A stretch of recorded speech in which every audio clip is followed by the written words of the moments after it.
Hello दोस्तों, कैसे हैं आप सभी लोग। उम्मीद है सभी स्वस्थ होंगे, मस्त होंगे, जबरदस्त होंगे। यहाँ पर आपको पता है, आपके लिए असिस्टेंट प्रोफेसर एग्जाम्स के सारे पीवाईक्यू सॉल्व कराए जा रहे हैं। जो वे आपके आसपास के स्टेट होते हैं, हिंदी भाषी, उन सभी के जो भी असिस्टेंट प्रोफेसर के एग्जाम्स हुए हैं इतिहास विषय में, उनको यहाँ पे सॉल्व कराया जा रहा है। इससे आपको क्या होगा, आपका पेपर के लिए कॉन्सेप्ट आपको मिलेगा। दूसरा, आपके लिए बहुत सारे क्वेश्चन प्रैक्टिस आपकी हो जाएगी और बहुत सारे एक्सप्लेनेशन में नई नई चीज मिल जाएगी। आपको क्वेश्चंस में बहुत सारी चीज आपको मिल जाती हैं जो आपको बुक्स में नहीं मिलती हैं, जो कि आपको बुक्स में नहीं मिलती हैं। वो सारी चीजें आपको क्वेश्चन में मिल जाती है, ठीक है ना। चलो, यहाँ पे अभी यूपी का जो पेपर है, लास्ट पेपर है, छठवां पेपर है, यूपी असिस्टेंट प्रोफेसर का, ठीक है ना। इसके बाद आपका राजस्थान का शुरू हो जाएगा, याद रखना। क्वेश्चन आपके सामने, निम्नलिखित आक्रमणों को कालक्रम के अनुसार व्यवस्थित कीजिए। क्या? निम्नलिखित आक्रमणों को कालक्रम के अनुसार आपको लगाना है। महमूद गौरी का आक्रमण, महमूद गजनवी का आक्रमण, तैमूर का आक्रमण या चंगेज खान का आक्रमण। यहाँ पे आपके लिए विकल्प दिए गए हैं और बताना है किसका आक्रमण कब हुआ था। किसका आक्रमण कब हुआ था। अगर बात करें महमूद गजनवी के आक्रमण की, तो आपको पता होना चाहिए बेटा, महमूद, हाँ आपको बता दूं, क्लास में आपको क्या पेन कॉपी लेके बैठना है। अब बहुत सारी चीज मैं हर क्लास में बोलता हूँ, तो कुछ चीजें अलग अलग हो जाती हैं, बट पेन कॉपी आपके लिए कॉमन है, हर क्लास में लेके बैठना है। क्यों?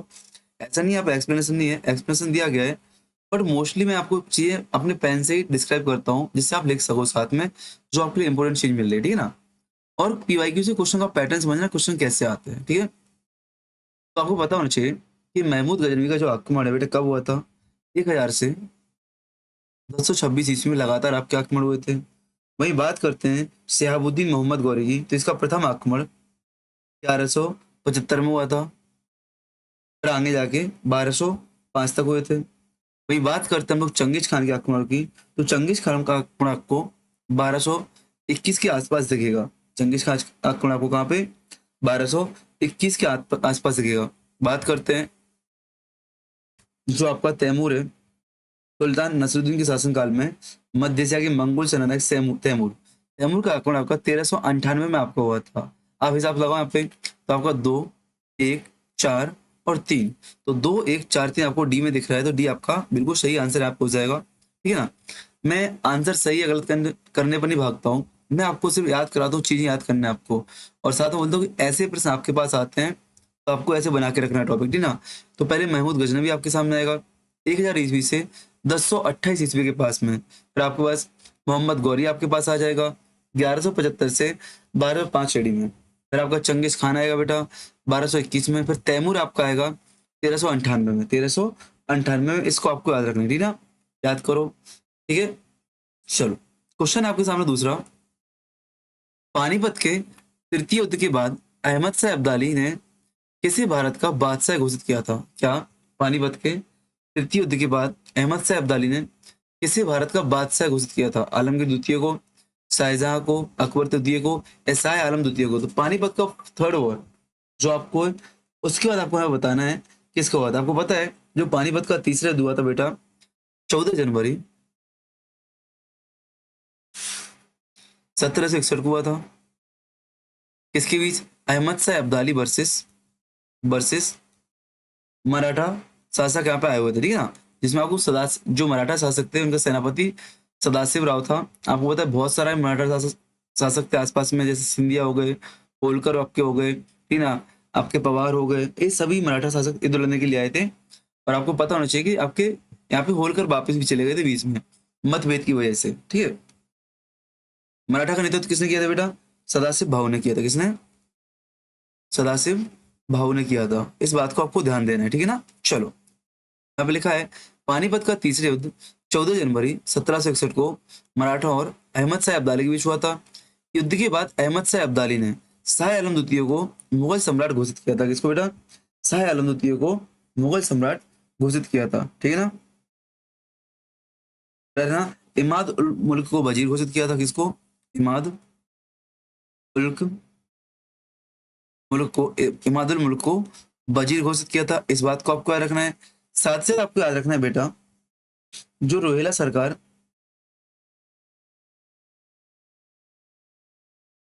जो रोहिला का सरकार था, रोहिला सरकार, जो रोहिला का शासक था आपका नवीजुद्दौला, नवी दौला, इनके लिए मीर बख्शी का पद दिया था। क्या? मीर बख्शी का पद दिया था। ठीक है, कब हुआ था? 14 जनवरी 1761 में पानीपत का तीसरा युद्ध हुआ था। चलो आगे आते हैं। निम्नलिखित में से किसने दिल्ली को भारत की राजधानी के रूप में स्थापित किया था? मोहम्मद गौरी, कुतुबुद्दीन ऐबक, इल्तुतमिश या बलबन? सबको पता होना चाहिए बेटा, इल्तुतमिश ने आपकी राजधानी दिल्ली बनाई थी। ठीक है ना, इसलिए इसको दिल्ली सल्तनत का वास्तविक संस्थापक भी माना जाता है। ठीक है ना। इसके पूर्व जो कुतुबुद्दीन ऐबक था उसने लाहौर को से शासन किया था। इल्तुतमिश को खलीफा से औपचारिक मान्यता प्राप्त हुई थी। इस बात को आपको याद रखना है। ठीक है ना। चलो ध्यान रखना, इल्तुतमिश ऐसा पहला सुल्तान था जिसने मान्यता प्राप्त करके क्या सुल्तान का पद धारण किया था। क्या? सुल्तान का पद धारण किया था। इस बात को आपको याद रखना है। ठीक है। और सुल्तान की जो पद है इसका कहां से इसने खलीफा से प्राप्त किया था। कहां से बेटा? खलीफा से प्राप्त किया था। इस बात को आपको रखना। उसकी उपाधि क्या थी? सुल्तान ए आजम। क्या? सुल्तान ए आजम इसकी उपाधि थी। सुल्तान ए आजम इनकी उपाधि की जाती है। ठीक है ना। चलो आगे बढ़ते हम लोग। क्वेश्चन है, दीवान ए बंदगान नामक विभाग की स्थापना किसने की थी? दीवान ए बंदगान नामक विभाग की स्थापना किसने की थी? अलाउद्दीन खिलजी, मोहम्मद बिन तुगलक, फिरोज तुगलक या बहलुल लोदी? तो आपको पता होना चाहिए बेटा, दीवान बंदगान की स्थापना फिरोज तुगलक ने की थी। फिरोज तुगलक ने की थी। ठीक है ना। भाई साहब को दासों का बहुत शौक था। देखो यहाँ पे लिखा हुआ है कि फिरोज तुगलक ने दासों के प्रबंधन और कल्याण हेतु दीवान बंदगान विभाग की स्थापना की थी। उसने अपने प्रशासन में बड़ी संख्या में दास, आपको बता दो फिरोज तुगलक को दासों का भयंकर शौक था। इसके समय पे लगभग 1,80,000, कितने?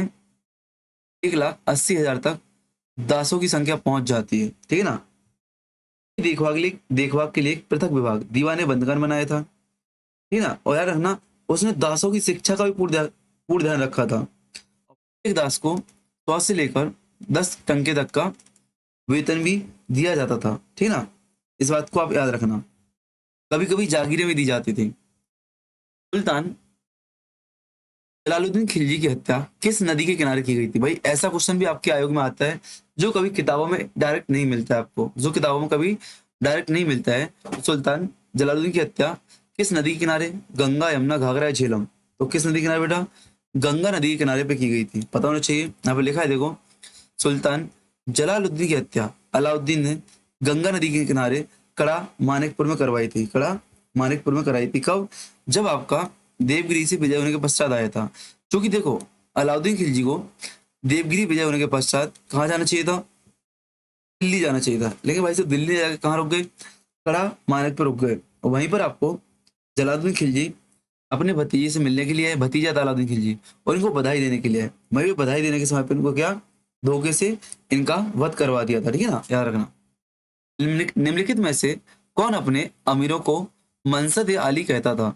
मनसद ए अली कहता था या आली कहता था? जलालुद्दीन खिलजी, खिजर खां, बहलोल लोदी या इब्राहिम लोदी? तो ऐसा कौन सा व्यक्ति बेटा, ऐसा कौन सा व्यक्ति है जो अपने अमीरों को मनसद ए आली कहता था? जलालुद्दीन खिलजी, खिजर खां, बहलोल लोदी या इब्राहिम लोदी? कौन सा व्यक्ति है? क्या बता सकते हो आप लोग? तो याद रखना आप लोग, बहलोल लोदी। कौन?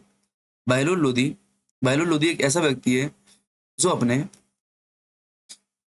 अमीरों को क्या कहता था? मनसद ए अली कहता था। मनसद ए अली कहलाता। ठीक है ना।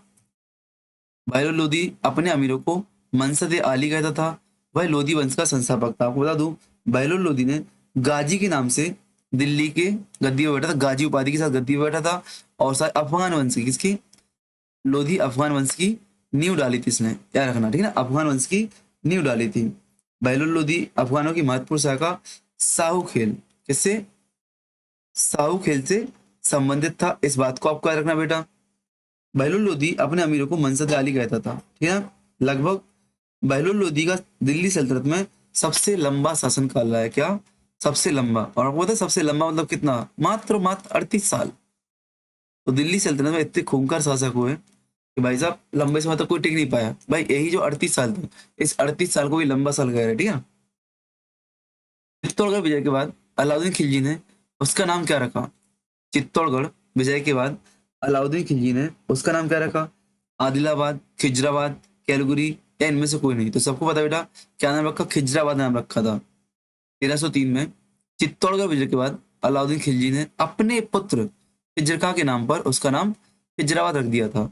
अमीर खुसरो भी इस अभियान में अलाउद्दीन खिलजी के साथ था। अमीर खुसरो भी इस अभियान में क्या था, अलाउद्दीन खिलजी के साथ था, ठीक है ना। बता दो, चित्तौड़गढ़ को इसके पहले कभी किसी सुल्तान ने नहीं जीता था, इस बात को आपको याद रखना, ठीक है ना। क्वेश्चन है आपका, मिल्क इनाम और वक्फ, मिल्क इनाम और वक्फ अनुदानों को समाप्त कर किसने किया।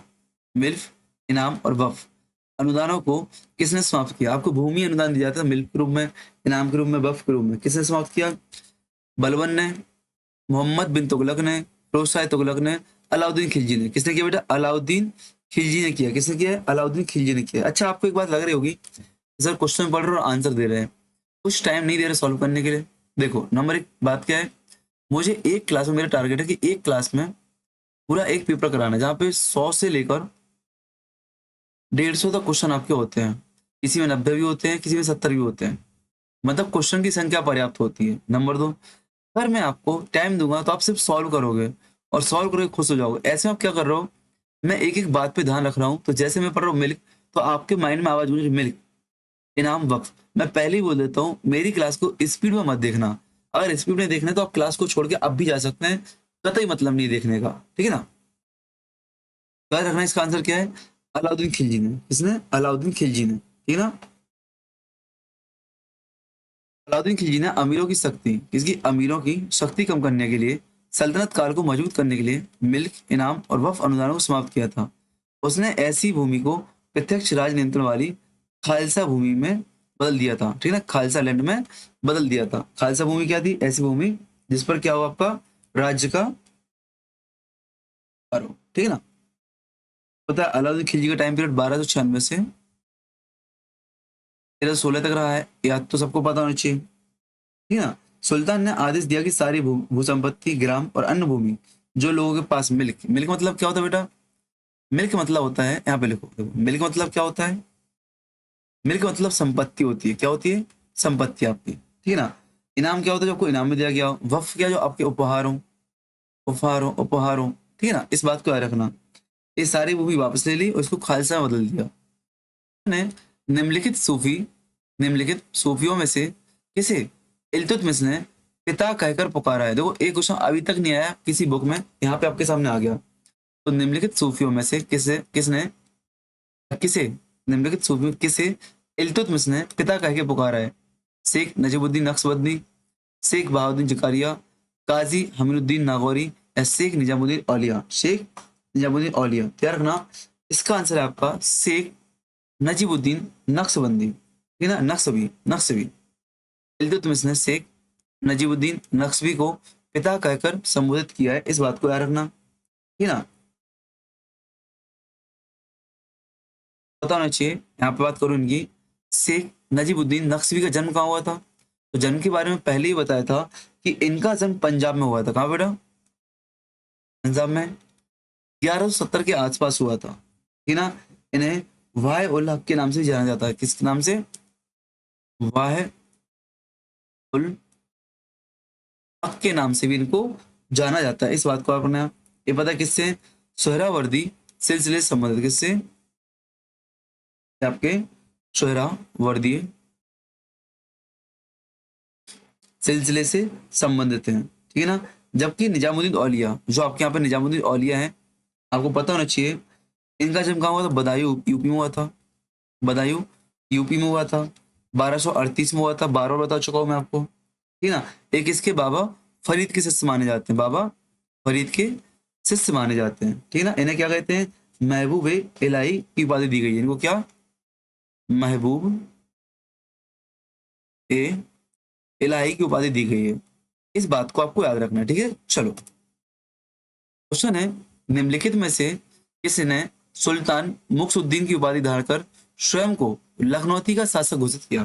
किसने मुक्सुद्दीन की उपाधि धारण कर स्वयं को लखनौती का शासक घोषित किया, तो किसने किया बेटा, बताओ। क्वेश्चन नंबर 10 का आंसर अरसलान खान है, तातार खान है, बुगरा खान है या तुगरिल खान है, तो किसने बेटा, Tughril Khan is right answer.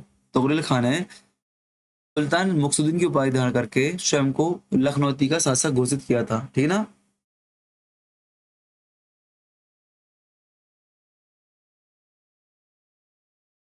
लेकिन आपको याद होना चाहिए कि जो बलबन है आपका, सुल्तान बलबन ने इसको कहाँ पर, सुल्तान बलबन ने क्या किया था, बंगाल का इख्तियार नियुक्त किया था। बंगाल का, तुगरेल खां को बलबन ने बंगाल का इख्तियार नियुक्त किया था। लेकिन भाई साहब हैं क्या, भाई साहब है ये तो, भाई साहब हैं। 1279 में क्या किया भाई साहब ने, विद्रोह शुरू कर दिया। क्या कर दिया, विद्रोह कर दिया, और स्वयं को लखनौती का शासक घोषित किया, ठीक है ना। तो तुगरेल खान ने सुल्तान मुगीसुद्दीन की उपाधि धारण कर स्वयं को लखनौती का शासक घोषित किया। 1279 में बलबन के विरुद्ध विद्रोह भी किया था। क्वेश्चन है, निम्नलिखित सुल्तानों में से किसने नियामत ए खुदाई, नियामत ए खुदाई के सिद्धांत का प्रतिपादन किया? इल्तुतमिश, बलबन, अलाउद्दीन खिलजी या Mohammad bin Tughlaq? Which sultan pronounce propounded the theory of the Niyamat e Khudai? बताओ कौन है बेटा यहाँ पे, कौन सा व्यक्ति है? तो आपको याद है बलबन। कौन है बेटा, Balban is a right answer. Balban आपका बिल्कुल सही है।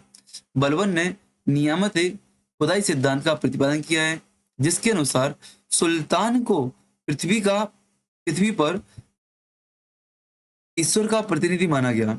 उसने लोह और रक्त की नीति को अपनाया था। क्या, लोह और रक्त की नीति को अपनाया था, ठीक है ना।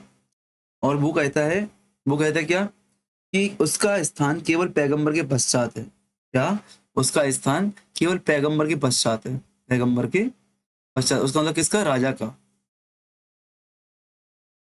ठीक है ना, पैगंबर के पश्चात है। ठीक है, आपको बताना चाहिए बलबन ने आपको 20 वर्षों तक वजीर की हैसियत से और 20 वर्षों तक दिल्ली में सुल्तान के रूप में काम किया। 1265 से 87 मान लो, तो 20 वर्षों तक वजीर और 20 वर्षों तक शासक के रूप में काम किया इसने, ठीक है ना। चलो,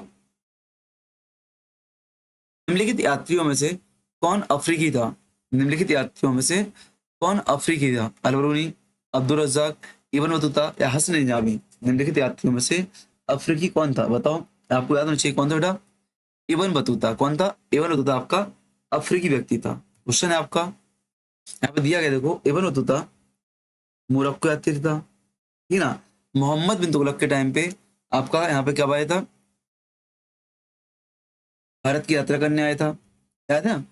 और मोहम्मद बिन तुगलक ने इसे दिल्ली का काजी नियुक्त किया था, होना चाहिए। बाद में मोहम्मद बिन तुगलक ने 1342 में, कब, 1342 में इसको चीन में अपना राजदूत बना के भेज दिया। और किस बुक की रचना किसने, किताब उल रहला। इब्न बतूता की बुक का नाम क्या बेटा, किताब उल रहला। इन अंकल की बुक का नाम है, इस बात को आपको याद रखना है, ठीक है। इस बात को आपको याद रखना है, ठीक है। चलो आगे बढ़े हम लोग, इसको सॉल्व करो आप लोग।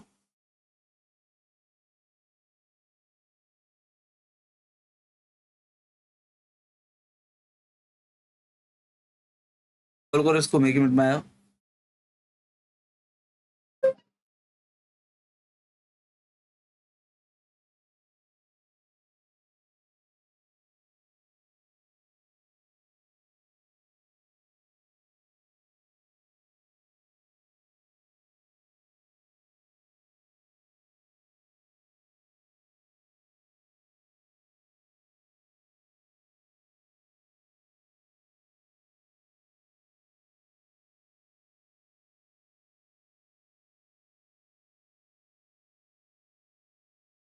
है, निम्नलिखित में इतिहासकारों में से कौन मलिक काफूर के साथ उसके दक्षिण अभियान में गया था? तो कौन सा इतिहासकार है जो उसके साथ दक्षिण अभियानों में गया था? कौन सा इतिहासकार है? कौन व्यक्ति था? इसामी, अमीर खुसरो, मोहम्मद बिन बेहमद खानी या जियाउद्दीन बर्नी? तो कौन सा व्यक्ति था बेटा जो मलिक काफूर के साथ उसके दक्षिण अभियान में गया था? कौन था? अमीर खुसरो अंकल थे। कौन थे बेटा? अमीर खुसरो अंकल थे, ठीक है ना। तो अमीर खुसरो मलिक काफूर के साथ दक्षिण अभियान में गया था। यह अभियान अलाउद्दीन खिलजी द्वारा देवगिरी के विरुद्ध चलाया गया था। किसके द्वारा? देवगिरी के विरुद्ध चलाया गया था। आपको पता है कब हुआ था बेटा? 1307 की घटना है। कब की घटना है? 1307 की घटना है, जब अलाउद्दीन खिलजी ने मलिक काफूर के नेतृत्व में एक सेना देवगिरी पर आक्रमण करने के लिए भेजी थी। वहां पर कौन था राजा? देवचंद्र था, जो पराजित हुआ राजा रामचंद्र, राजा रामचंद्र देव था, जो कि अपने युद्ध में पराजित हुए और उन्होंने आत्मसमर्पण किया। मलिक काफूर ने देवगिरी को लूटा और राजा रामचंद्र सहित उनके संबंधियों को दिल्ली ले आया। अलाउद्दीन खिलजी ने क्या किया? राजा रामचंद्र सहित राजा रामचंद्र के सम्मान क्या किया, ये जो राजा रामचंद्र थे उनके प्रति सम्मानपूर्ण व्यवहार किया और उन्हें राय रायन की, किसकी, राय रायन की उपाधि दी। किसकी बेटा, राय रायन की उपाधि दी। 6 माह के पश्चात उन्हें 1 लाख सोने के टंका तथा नवसारी जिला देकर वापस भेज दिया गया। इस अभियान में अमीर खुसरो, कौन, अमीर खुसरो मलिक काफूर के साथ दक्षिण अभियान में गया था। ठीक है ना। चलो, निम्नलिखित में से किसने कहा है कि उलेमाओं से बलपूर्वक महजर पर हस्ताक्षर करवाए गए थे। निम्नलिखित में से किसने कहा है कि उलेमाओं से बलपूर्वक महजर पर हस्ताक्षर करवाए गए थे। अबुल फजल, अब्दुल कादिर बदायूनी, जौहर या निजामुद्दीन अहमद। किसने कहा है बेटा, याद रखना, अब्दुल कादिर बदायूनी। कौन, अब्दुल कादिर बदायूनी। ठीक ना।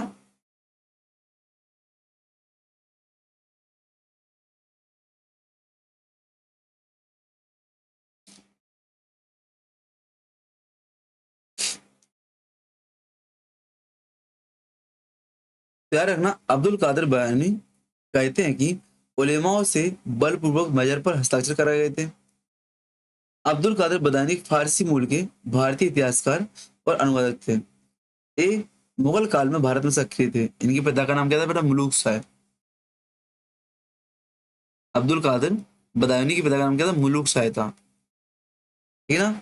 और अकबर ने अपने दरबार में 1574 में इस्लाम धर्म के अधिकारी के रूप में नियुक्त किया था। ठीक है ना।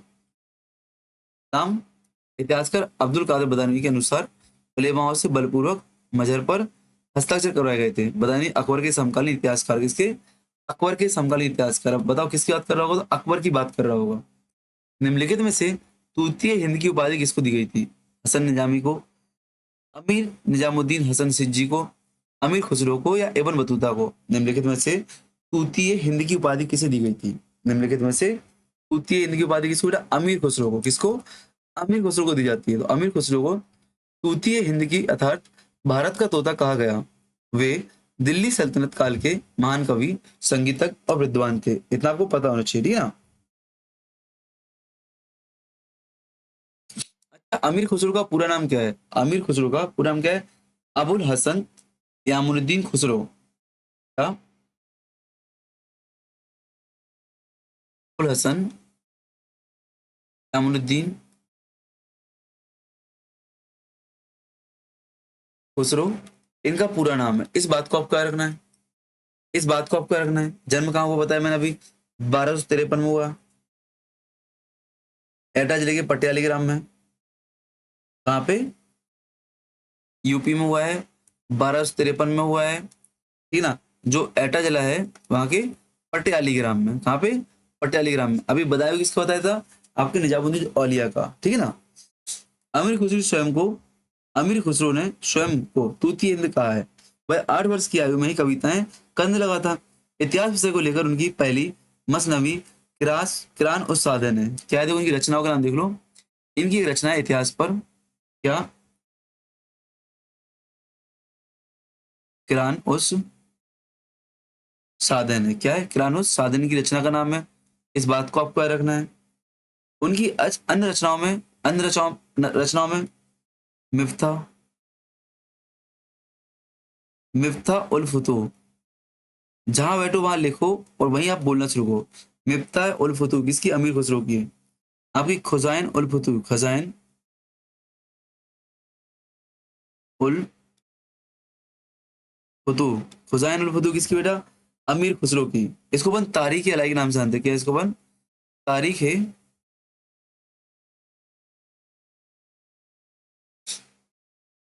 एक मिनट रुकना, कुछ आ गया स्क्रीन पे।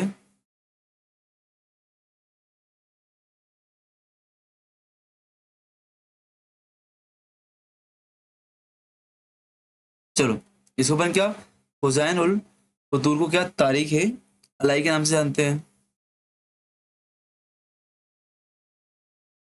तारीख है अलाई के नाम से जानते हैं। इनकी और बुक का नाम क्या है, आसिका। और क्या नाम क्या है, नूह सफेर। क्या, नूह सफेर, नूर सफेर इनकी बुक का नाम है। साथ ही साथ आपका तुगलक नामा, तुगलकनामा। अच्छा, इस सीरीज का टाइमिंग क्या है? इस सीरीज की टाइमिंग डेली शाम को 8 बजे। क्या? डेली शाम को 8 बजे, ठीक है ना, याद रखना। अमीर खुसरो को हिंदी की खड़ी बोली का जनक भी माना जाता है। क्या? अमीर खुसरो को हिंदी की खड़ी बोली का जनक माना जाता है, इस बात को आपको याद रखना है, ठीक है ना। चलो आगे बढ़ते हैं। क्वेश्चन है, निम्नलिखित सुल्तानों में से किसने दीवाने अमीर को ही, निम्नलिखित में से किसने दीवाने अमीर कोई नामक विभाग की स्थापना की थी? तेरा नाम फिरोज शाह तुगलक नहीं है। कौन है बेटा? मोहम्मद बिन तुगलक। कौन है बेटा? मोहम्मद बिन तुगलक ने दीवाने अमीर कोई नामक कृषि विभाग की स्थापना, किसकी? कृषि विभाग हेतु दीवाने अमीर कोई की स्थापना की थी। इसका मुख्य उद्देश्य क्या था? अधिक भूमि से खेती, अधिक भूमि को खेती का अधीन लाना और किसानों की सहायता करना, ठीक है ना। चलो आगे बढ़ते हैं। क्वेश्चन है, ख्वाजा कुतुबुद्दीन बख्तियार खाकी किसके समकालीन थे? ख्वाजा कुतुबुद्दीन बख्तियार खाकी इल्तुतमिश के, मोहम्मद बिन तुगलक के, फिरोज शाह तुगलक के, इब्राहिम लोदी की? तो आपको पता होना चाहिए, ख्वाजा बख्तियार खाकी आपके इल्तुतमिश के समकालीन थे। क्या? इल्तुतमिश के समकालीन थे।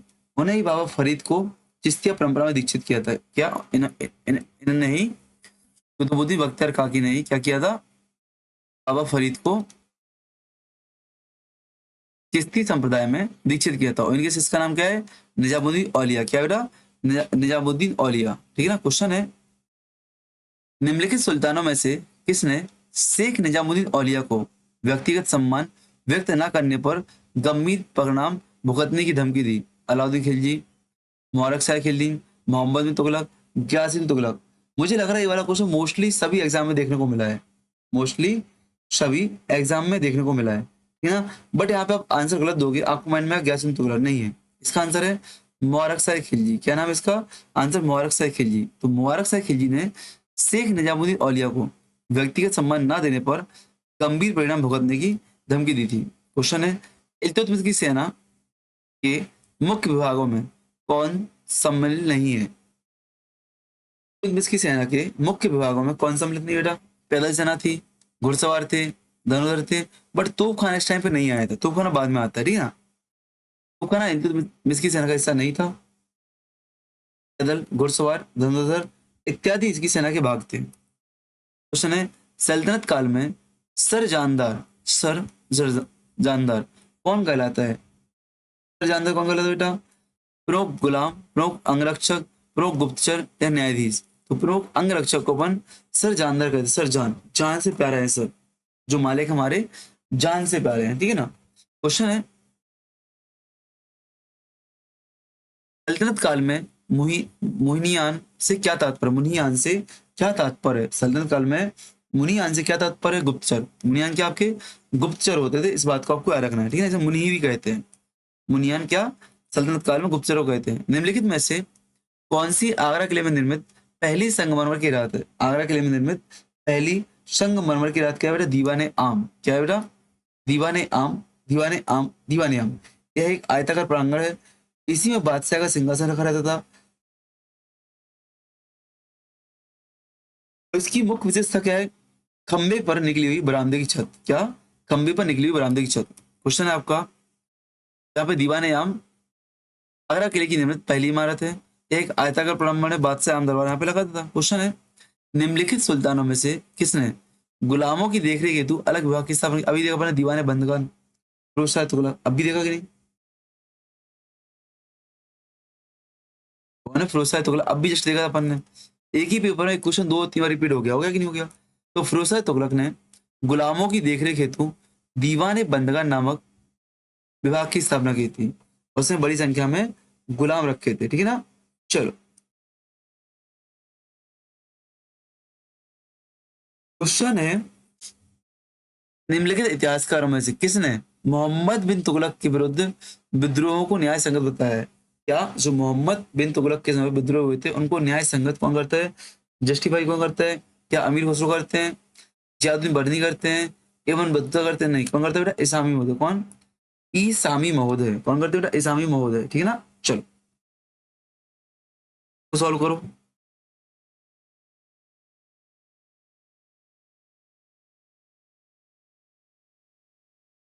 सॉल्व करो इसको जल्दी से, इसका आंसर बताओ। निम्नलिखित सुल्तानों में से किसने आदेश दिया था कि सभी विदेशियों को अजीज के रूप में संबोधित किया जाए? तो ऐसे क्वेश्चन क्या आपको किताबों में मिलते नहीं मिलते ना। निम्नलिखित सुल्तानों में से किसने आदेश दिया था कि सभी विदेशियों को अजीज के रूप में संबोधित किया जाए? गयासुद्दीन तुगलक, मोहम्मद बिन तुगलक, जलालुद्दीन खिलजी या फिरोज शाह तुगलक? तो किसने दिया था बेटा, आपको पता होना चाहिए यहाँ पे। मोहम्मद बिन तुगलक। कौन था आंसर? मोहम्मद बिन तुगलक आपका सही आंसर है। मोहम्मद बिन तुगलक ने आदेश दिया था कि उसके शासन में सभी विदेशियों को अजीज कहकर संबोधित किया जाए। ठीक है ना, बात को आपको याद रखना है। अजीज भी लिखा सकते हैं, एजाज भी लिखा सकते हैं। इसको एजाज पढ़ेंगे अपन में से, एजाज पढ़ेंगे क्या, अपन एजाज पढ़ेंगे, एजाज ऐसे।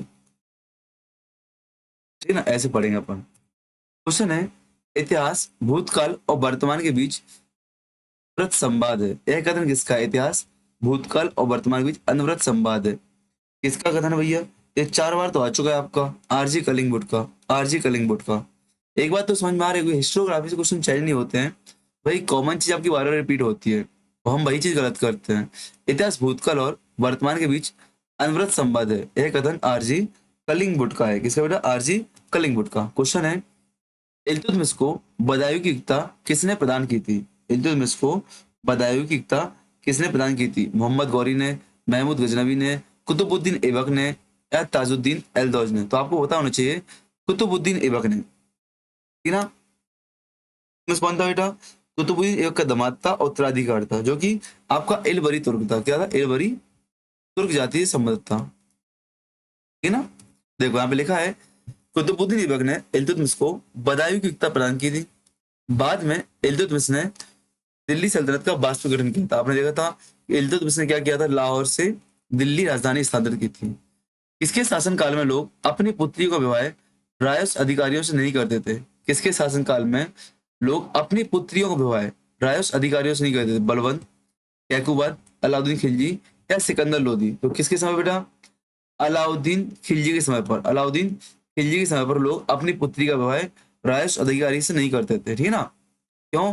अलाउद्दीन खिलजी के समय पर कठोर प्रशासनिक एवं राजस्व नीतियों के कारण राजस्व अधिकारियों को भय था, इसी कारण लोग अपनी पुत्रियों के भय उनसे करने से बचते थे। निम्नलिखित में किसने सिकंदर सानी की उपाधि धारण की है? निम्नलिखित में किसने सिकंदर सानी की उपाधि धारण की है या द्वितीय सिकंदर? आपको पता है अलाउद्दीन खिलजी। कौन बेटा? अलाउद्दीन खिलजी। कई बार आपका आ चुका है क्वेश्चन। अलाउद्दीन खिलजी ने सिकंदर सानी अर्थात द्वितीय सिकंदर की उपाधि धारण की है। उसने इस उपाधि को अपने सिक्कों पर भी अंकित करवाया था। क्वेश्चन है, निम्नलिखित में से अशोक के पत्थर के स्तंभों को स्वर्ण स्तंभ कहा है? निम्नलिखित में से किसने अशोक के पत्थर के स्तंभों को स्वर्ण स्तंभ कहा है? नंबर 1 अलाउद्दीन खिलजी, मोहम्मद बिन तुगलक, फिरोज शाह तुगलक या सिकंदर लोदी? देखो यदि आपका ऐसे क्वेश्चन नहीं बनते ना तो थोड़ा कॉमन सेंस लगाओ। आपको पता है कि ऐसा व्यक्ति है जिसने अशोक के स्तंभों को यहाँ से वहां उठवाया था। कौन है बेटा? फिरोज शाह तुगलक। कौन है बेटा? फिरोज शाह तुगलक। ठीक है ना, याद रखना। तो फिरोज शाह तुगलक ने अशोक के स्तंभों को स्वर्ण स्तंभ कहा है। उसने टोपरा और मेरठ के अशोक स्तंभों को बुलवाकर दिल्ली में रखा था। ठीक है ना, याद रखना। फिरोज शाह तुगलक को पता है आपको, तुगलक वंश का शासक था। दीपालपुर की हिंदी राजकुमारी से, दीपालपुर की हिंदू राजकुमारी से उसने विवाह किया था। दीपालपुर की हिंदू राजकुमारी से भाई साहब ने शादी की थी। ठीक है ना, 300 से, ऐसा कहा जाता है फिरोज शाह तुगलक ने अपने शासनकाल में 300 से अधिक नगरों की स्थापना की थी। उसने खिजराबाद और मेरठ, टोपरा और मेरठ के अशोक के 2 स्तंभों को उठवाकर दिल्ली में स्थापित किया था। निम्नलिखित में से किसने आगरा नगर की स्थापना की है? अलाउद्दीन खिलजी, फिरोज शाह तुगलक, बहलोल लोदी या सिकंदर लोदी? कौन बेटा? आपको पता होना चाहिए यहाँ पे सिकंदर लोदी से राइट आंसर। तो सिकंदर लोदी ने 1504 में यमुना नदी के किनारे पर आगरा नगर की स्थापना की। उसने इसे अपने साम्राज्य की महत्वपूर्ण प्रशासनिक केंद्र बनाया। ठीक है ना, महत्वपूर्ण प्रशासनिक केंद्र बनाया। ध्यान रखना, 1504 में लोदी ने राजस्थान के शासकों पर नियंत्रण के उद्देश्य से, क्यों भैया क्यों बनाया था? जो राजस्थान के राजपूत शासक थे उन पर नियंत्रण रखने के हिसाब से यमुना नदी किनारे पे आगरा नगर बसाया और अपने साम्राज्य की राजधानी बनाई। अपने साम्राज्य की राजधानी बनाई। जो आपका बहलोल सिकंदर लोदी है, अत्यंत परिश्रमी, उदार और न्यायप्रिय शासक था। इसने नाप का पैमाना किया गज ए सिकंदरी, गज ए सिकंदरी प्रारंभ किया था, जो कि फेमस है। जो कि क्या है आपका नाप का पैमाना है, ठीक है ना। क्वेश्चन है, इब्न बतूता ने भारत की यात्रा किसके शासनकाल में की थी बेटा? तो इब्न बतूता ने भारत की यात्रा मोहम्मद बिन तुगलक के टाइम पे, किसके? मोहम्मद बिन तुगलक के शासनकाल में की थी। कब बेटा? मोहम्मद बिन तुगलक के शासनकाल में की थी, ठीक है ना। तो इब्न बतूता मोरक्को यात्री था, मोहम्मद बिन तुगलक के शासनकाल में भारत की यात्रा की थी। सुल्तान ने उसे दिल्ली का काजी नियुक्त किया था। उसकी यात्रा वृतांत, उसकी किताब किताब उल रहला के नाम से प्रसिद्ध है। उसका यात्रा वृतांत पुस्तक किताब उल रहला के नाम से प्रसिद्ध है। इस बात को आपको ध्यान रखना है, ठीक है ना। चलो आगे बढ़ते हैं हम लोग। मोरक्को के यात्री इब्न बतूता ने मोहम्मद बिन तुगलक के शासनकाल में भारत की यात्रा की थी। सुल्तान ने उसे दिल्ली का काजी नियुक्त किया था। उसका यात्रा वतन किताब उल रहला नाम से प्रसिद्ध है। इस बात को आपको रखना। आपको पता है कि 1342 में भाई साहब को चीनी राजदूत के रूप में चीन भी भेजा गया था। अभी अपन ने इसको डिस्कस भी किया था, ऊपर किया था कि नहीं। निम्नलिखित में से कौन युद्ध करते हुए मारा गया था? बहलोल लोदी, सिकंदर लोदी, इब्राहिम लोदी। आपको पता है दिल्ली सल्तनत का एक ही शासक है, इब्राहिम लोदी। इब्राहिम लोदी जो कि आपका पानीपत के प्रथम युद्ध में, पानीपत के प्रथम युद्ध में बाबर से युद्ध करते हुए मारा गया था, ठीक है ना। इब्राहिम लोदी 1526 में, तब 21 अप्रैल 1526, 21 अप्रैल 1526 को पानीपत के प्रथम युद्ध में बाबर के विरुद्ध लड़ते हुए मारा गया। उसकी मृत्यु के साथ ही लोधी वंश व दिल्ली सल्तनत का अंत हो जाता है, ठीक है ना। इब्राहिम के साहस और बहादुरी से युद्ध किया, परंतु बाबर के योग्य सेनापति, श्रेष्ठ युद्ध नीति और तोप खाने के कारण इब्राहिम की पराजय हुई। वह युद्ध स्थल पर मारा गया, ठीक है ना, याद रखना। और भारत में मुगल वंश की नींव पड़ी। दिल्ली सल्तनत का इकलौता शासन है जो युद्ध भूमि में मारा गया था। निम्नलिखित दिल्ली सुल्तानों में से किसने भारत में सांकेतिक मुद्रा चलाई थी? ये सबको पता है बेटा, कौन ऐसा व्यक्ति है जो भारत में सांकेतिक मुद्रा चलाता है? मोहम्मद बिन तुगलक। कौन बेटा? मोहम्मद बिन तुगलक, ठीक है। मोहम्मद बिन तुगलक ने अपने शासनकाल में सांकेतिक मुद्रा चलाई थी। क्या? सांकेतिक मुद्रा चलाई थी। इस बात को आपको याद रखना है। यह प्रयोग असफल हो गया था क्योंकि लोगों ने नकली सिक्के बनाना शुरू कर दिए थे, ठीक है ना, याद रखना। इतिहासकार बर्नी बर्नी बोलता है इसके समय पर, इतिहासकार बर्नी लिखता है कि खजाने में धन की कमी आ जाने और साम्राज्य विस्तार की नीति के को कार्यरूप में परिणत करने की वजह से मोहम्मद बिन तुगलक को सांकेतिक मुद्रा चलानी पड़ी थी। और सिक्के का नाम क्या था? इसके अदली। इसके सिक्के का नाम क्या था बेटा? अदली नाम था, याद रखना। तो बर्नी क्या बोलते हैं? बर्नी बोलता है मोहम्मद बिन तुगलक की सांकेतिक योजना पर क्या बोलता है कि भैया खजाने में धन की कमी और साम्राज्य विस्तार की नीति को कार्यरूप में परिणत करने की वजह से मोहम्मद बिन तुगलक को सांकेतिक मुद्रा चलानी पड़ी थी। और इसके सिक्के का नाम क्या बेटा? अदली था, अदली। अदला बदली है पगली है अदली। क्वेश्चन है, ख्वाजा वकी विल्लाह किस सूफी सिलसिले से संबंधित थे? ख्वाजा वकी विल्लाह किस सूफी सिलसिले से संबंधित थे? अभी अपन ने पढ़ा था। किससे बेटा? क्या नक्शबंदी से हैं, क्या चिश्ती से हैं, कादरी से, या सोहरावर्दी से? पता है आपको? नक्शबंदी से थे। किससे बेटा? नक्शबंदी से थे। अब अकबर के शासनकाल में 6 प्रमुख सिलसिलों में से अंतिम नक्शबंदी सिलसिला की स्थापना ख्वाजा वकीउल्लाह शाह ने की थी। शेख अहमद सरिंदी इस सिलसिले के प्रमुख संत थे, ठीक है ना। इसी सिलसिले से क्या? नक्शबंदी सिलसिले से कौन थे आपके? शेख अहमद सरिंदी। इसमें लिखा है, देखो नीचे लिखा है, क्यों परेशान हो रहे हैं? देखो, ख्वाजा वकीउल्लाह अकबर के शासनकाल में भारत में नक्शबंदी सिलसिले की स्थापना करते हैं। शेख अहमद सरिंदी इसके प्रमुख संत थे। आपको पता है शेख अहमद सरिंदी को मुजाहिद अल्फा, एक मिनट रिकॉर्डिंग हो रहा है ना, हाँ। शेख अहमद सरिंदी को किस नाम से? मुजाहिद मुजाहिद अल्फ सानी के नाम से जानते हैं। मुजाहिद अल्फ सानी के नाम से अपन जानते हैं, ठीक है ना। इस बात को आपको रहना। सूफी में यह सबसे कट्टरवादी सिलसिला था। इन्होंने अकबर की उदार नीतियों का प्रतिकार अर्थात विरोध किया था, ठीक है ना, याद रखना। क्वेश्चन है, निम्नलिखित में से निम्नलिखित सूफियों में से किसे उस समय का कुतुब कहा गया था? Qutub of the his age, किसे उस समय का कुतुब कहा गया था? किस सूफी को बताओ? तो आपको याद रखना, क्या शेख निजामुद्दीन औलिया को, क्या अमीर खुसरो को, या शाह मोहम्मद गौस को, या शेख सलीम चिश्ती को? तो याद रखना, शाह मोहम्मद गौस को उस समय का कुतुब कहा गया था, ठीक है ना। उस समय का कुतुब कहा गया था। लिखा है यहाँ पे देखो, ग्वालियर के शाह मोहम्मद गौस, ग्वालियर के, आप सोचो मोहम्मद गौस का मकबरा कहाँ पे है? ग्वालियर में, ठीक ना। ग्वालियर के शाह मोहम्मद गौस को उस समय का कुतुब कहा गया था। वे सत्तारी सूफी सिलसिले से संबंधित थे। किससे बेटा? सत्तारी सूफी सिलसिले से संबंधित थे। इस बात को आपको याद रखना है, ठीक ना। लोधी काल में शाह अब्दुल्ला ने सत्तारी सिलसिले की स्थापना रखी थी। सत्तारी की किसने? सत्तारी का बेटा लोधी वंश में स्थापना हुई थी, लोधी काल में।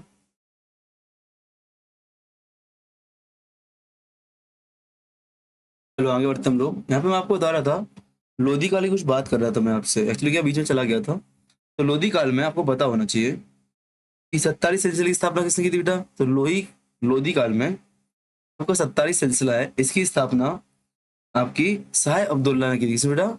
शाह अब्दुल्ला ने की थी। बेटा गर्मी बहुत पड़ रही है, सब लोग संभल के रहना, गर्मी बहुत बेकार है। एग्जाम तक और गर्मी बढ़ेगी आपकी, ठीक है ना। इस बात को ध्यान रखें, तो गर्मी बचाव करके रखें, ठीक है ना। चलो यार, रखा जो मुगल शासक हुमायूं है, आपके मुगल शासक हुमायूं और आपके जो तानसेन रहे हैं, तानसेन तानसेन इन गौस महोदय से बहुत अत्यधिक प्रभावित थे। इस बात को आपको याद रखना है, ठीक है ना। ठीक है। सत्तारी सूफियों ने हिंदू और मुसलमानों के धार्मिक विचारों तथा रीतियों में साम दिखाकर उन्हें निकट लाने का यथेष्ट प्रयास किया है, ठीक है। सत्तारियों ने क्या किया?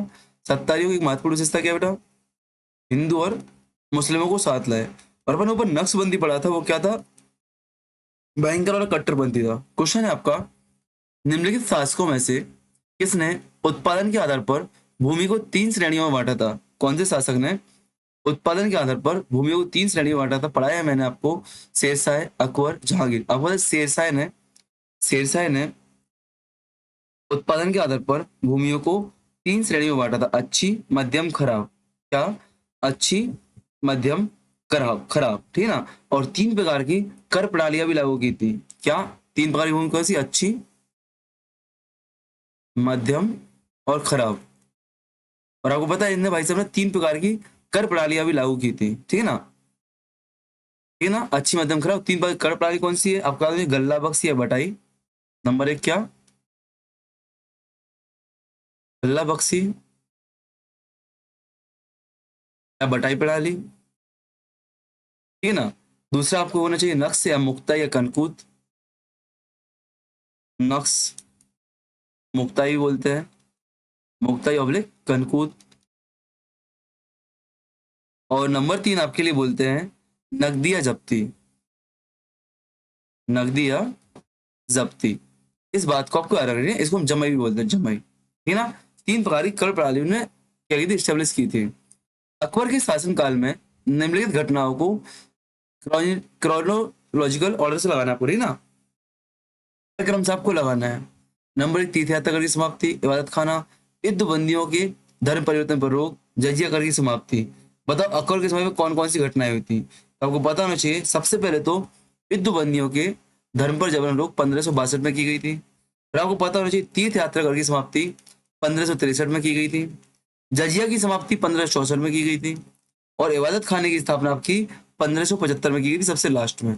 तो 3 1 4 2, 3 1 4 2 आपको यहाँ पे दिख रहा है, ठीक है ना। चलो अब देखेंगे कि सबसे पहले क्या, one of the force convergence of war prisoners, जो आपके युद्ध बंदी है उनके धर्म को परिवर्तन कराना सबसे पहले बैन किया था। फिर आपका दूसरा, तीर्थ यात्रा कर की समाप्ति की थी। फिर आपके जजिया को एबोलिश किया था इन्होंने। फिर आपका इबादत खाना बनवाया था 1575 में। पानीपत में बाबर की विजय का मुख्य कारण क्या था? पानीपत में बाबर की विजय का मुख्य कारण क्या था? तोपखाना, घुड़सवार, पैदल सेना, सेनापतित। ये सारी चीजें इब्राहिम लोदी के पास भी थी। बट यहाँ पे क्या आपका तोपखाना इब्राहिम के पास नहीं था, ठीक ना। तो पानीपत का प्रथम युद्ध कब हुआ था? 21 अप्रैल 1526 को हुआ था। अप्रैल 1526 को हुआ था। बाबर और इब्राहिम लोदी के मध्य हुआ था। बाबर के तोपखाने से युद्ध में बाबर को विजय दिलाई। इब्राहिम लोदी की सेना संख्या में अधिक होते हुए पराजित हुई। इब्राहिम लोदी रण क्षेत्र में मारा गया। फलस्वरूप दिल्ली और आगरा पर बाबर का अधिकार हो गया, ठीक ना। और बाबर ने 27 अप्रैल 1526 को स्वयं क्या किया? बादशाह घोषित किया, ठीक है ना। चलो अच्छा, बाबर के दो तोपची को नाम याद कर लो। बाबर के दो तोपची भी थे जो फेमस है, आपके पूछे जा सकते हैं। नंबर 1 आपको मिलेगा उस्ताद अली कुली।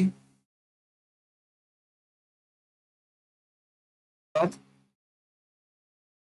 अली कुली, और एक आपको मिलेंगे मुस्तफा। क्या मिलेंगे बेटा? मुस्तफा आपको मिलेंगे। ठीक है। अगला है, जहांगीर के शासनकाल में किस सिख गुरु को मृत्युदंड दिया गया था? जहांगीर के शासनकाल में किस सिख गुरु को मृत्युदंड दिया गया था? गुरु अर्जन देव, गुरु गोविंद गोविंद सिंह, गुरु तेग बहादुर, या गुरु गोविंद, सॉरी, गुरु अर्जुन, गुरु हरगोविंद, गुरु तेग बहादुर, गुरु गोविंद। किसको दिया गया था? गुरु अर्जुन सिंह को दिया गया था। गुरु अर्जुन सिंह को दिया गया था। आपको याद होना चाहिए, गद्दी पर बैठते ही जहांगीर को 1606 में ईस्वी में उसकी पत्नी मानवाई से उत्पन्न पुत्र खुसरो का सामना करना पड़ा। खुसरो के विद्रोह का सामना करना पड़ा, ठीक है ना, 1606 में। खुसरो, जो आपका खुसरो था, सिखों के पांचवें गुरु, उस खुसरो को सिखों के पांचवें गुरु अर्जुन देव का आशीर्वाद व समर्थन प्राप्त था। खुसरो की सहायता देने के कारण क्या, जहांगीर ने अर्जुन देव को राजद्रोह का आरोप लगाकर फांसी दे दी थी। ठीक है ना, गुरु अर्जुन देव को, है ना।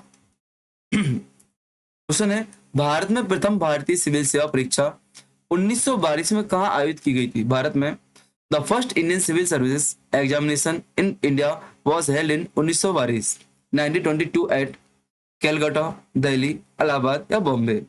कहाँ पर आयोजित की गई थी? आपको पता है बेटा, कहाँ पे? इलाहाबाद। इलाहाबाद में आपकी आयोजित की गई थी। ठीक है ना, इस बात को आपको याद रखना है। और आपको पता है, सत्येंद्रनाथ टैगोर प्रथम भारतीय थे जिन्होंने आईसीएस परीक्षा पास की थी। क्या?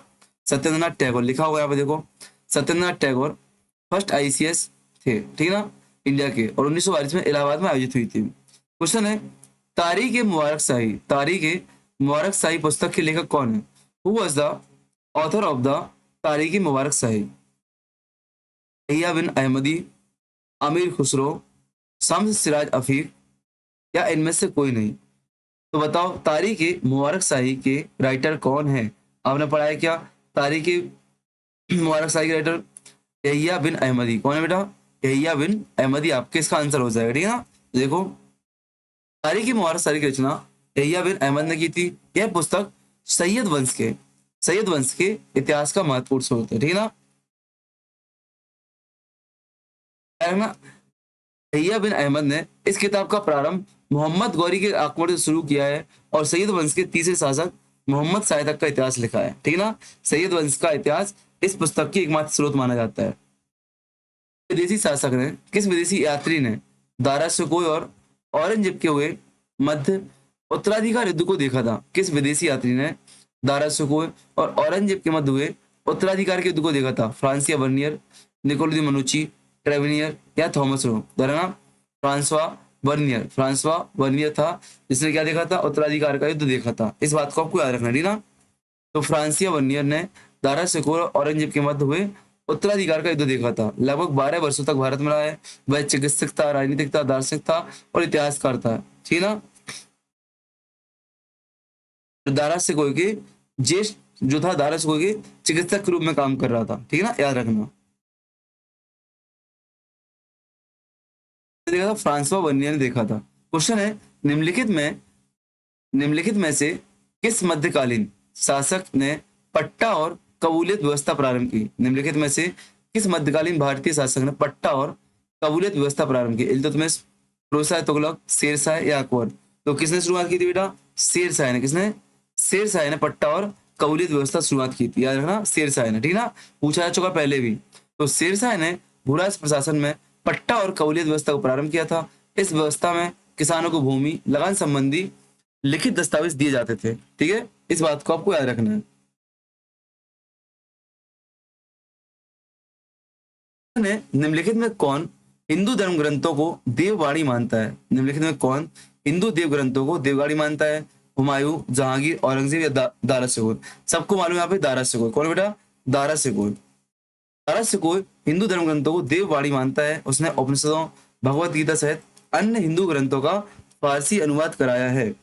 अन्य हिंदू ग्रंथों का फारसी अनुवाद कराया है। इस बात को आपको याद रखना था। ठीक है, हिंदू धर्म ग्रंथों का अध्ययन करने वाला पहला मुसलमान कहा जाता है।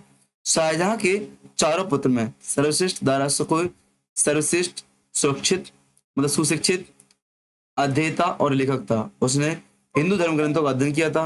हिंदू धर्म ग्रंथों का अध्ययन किया था, इस बात को याद रखना आपको। ठीक है ना।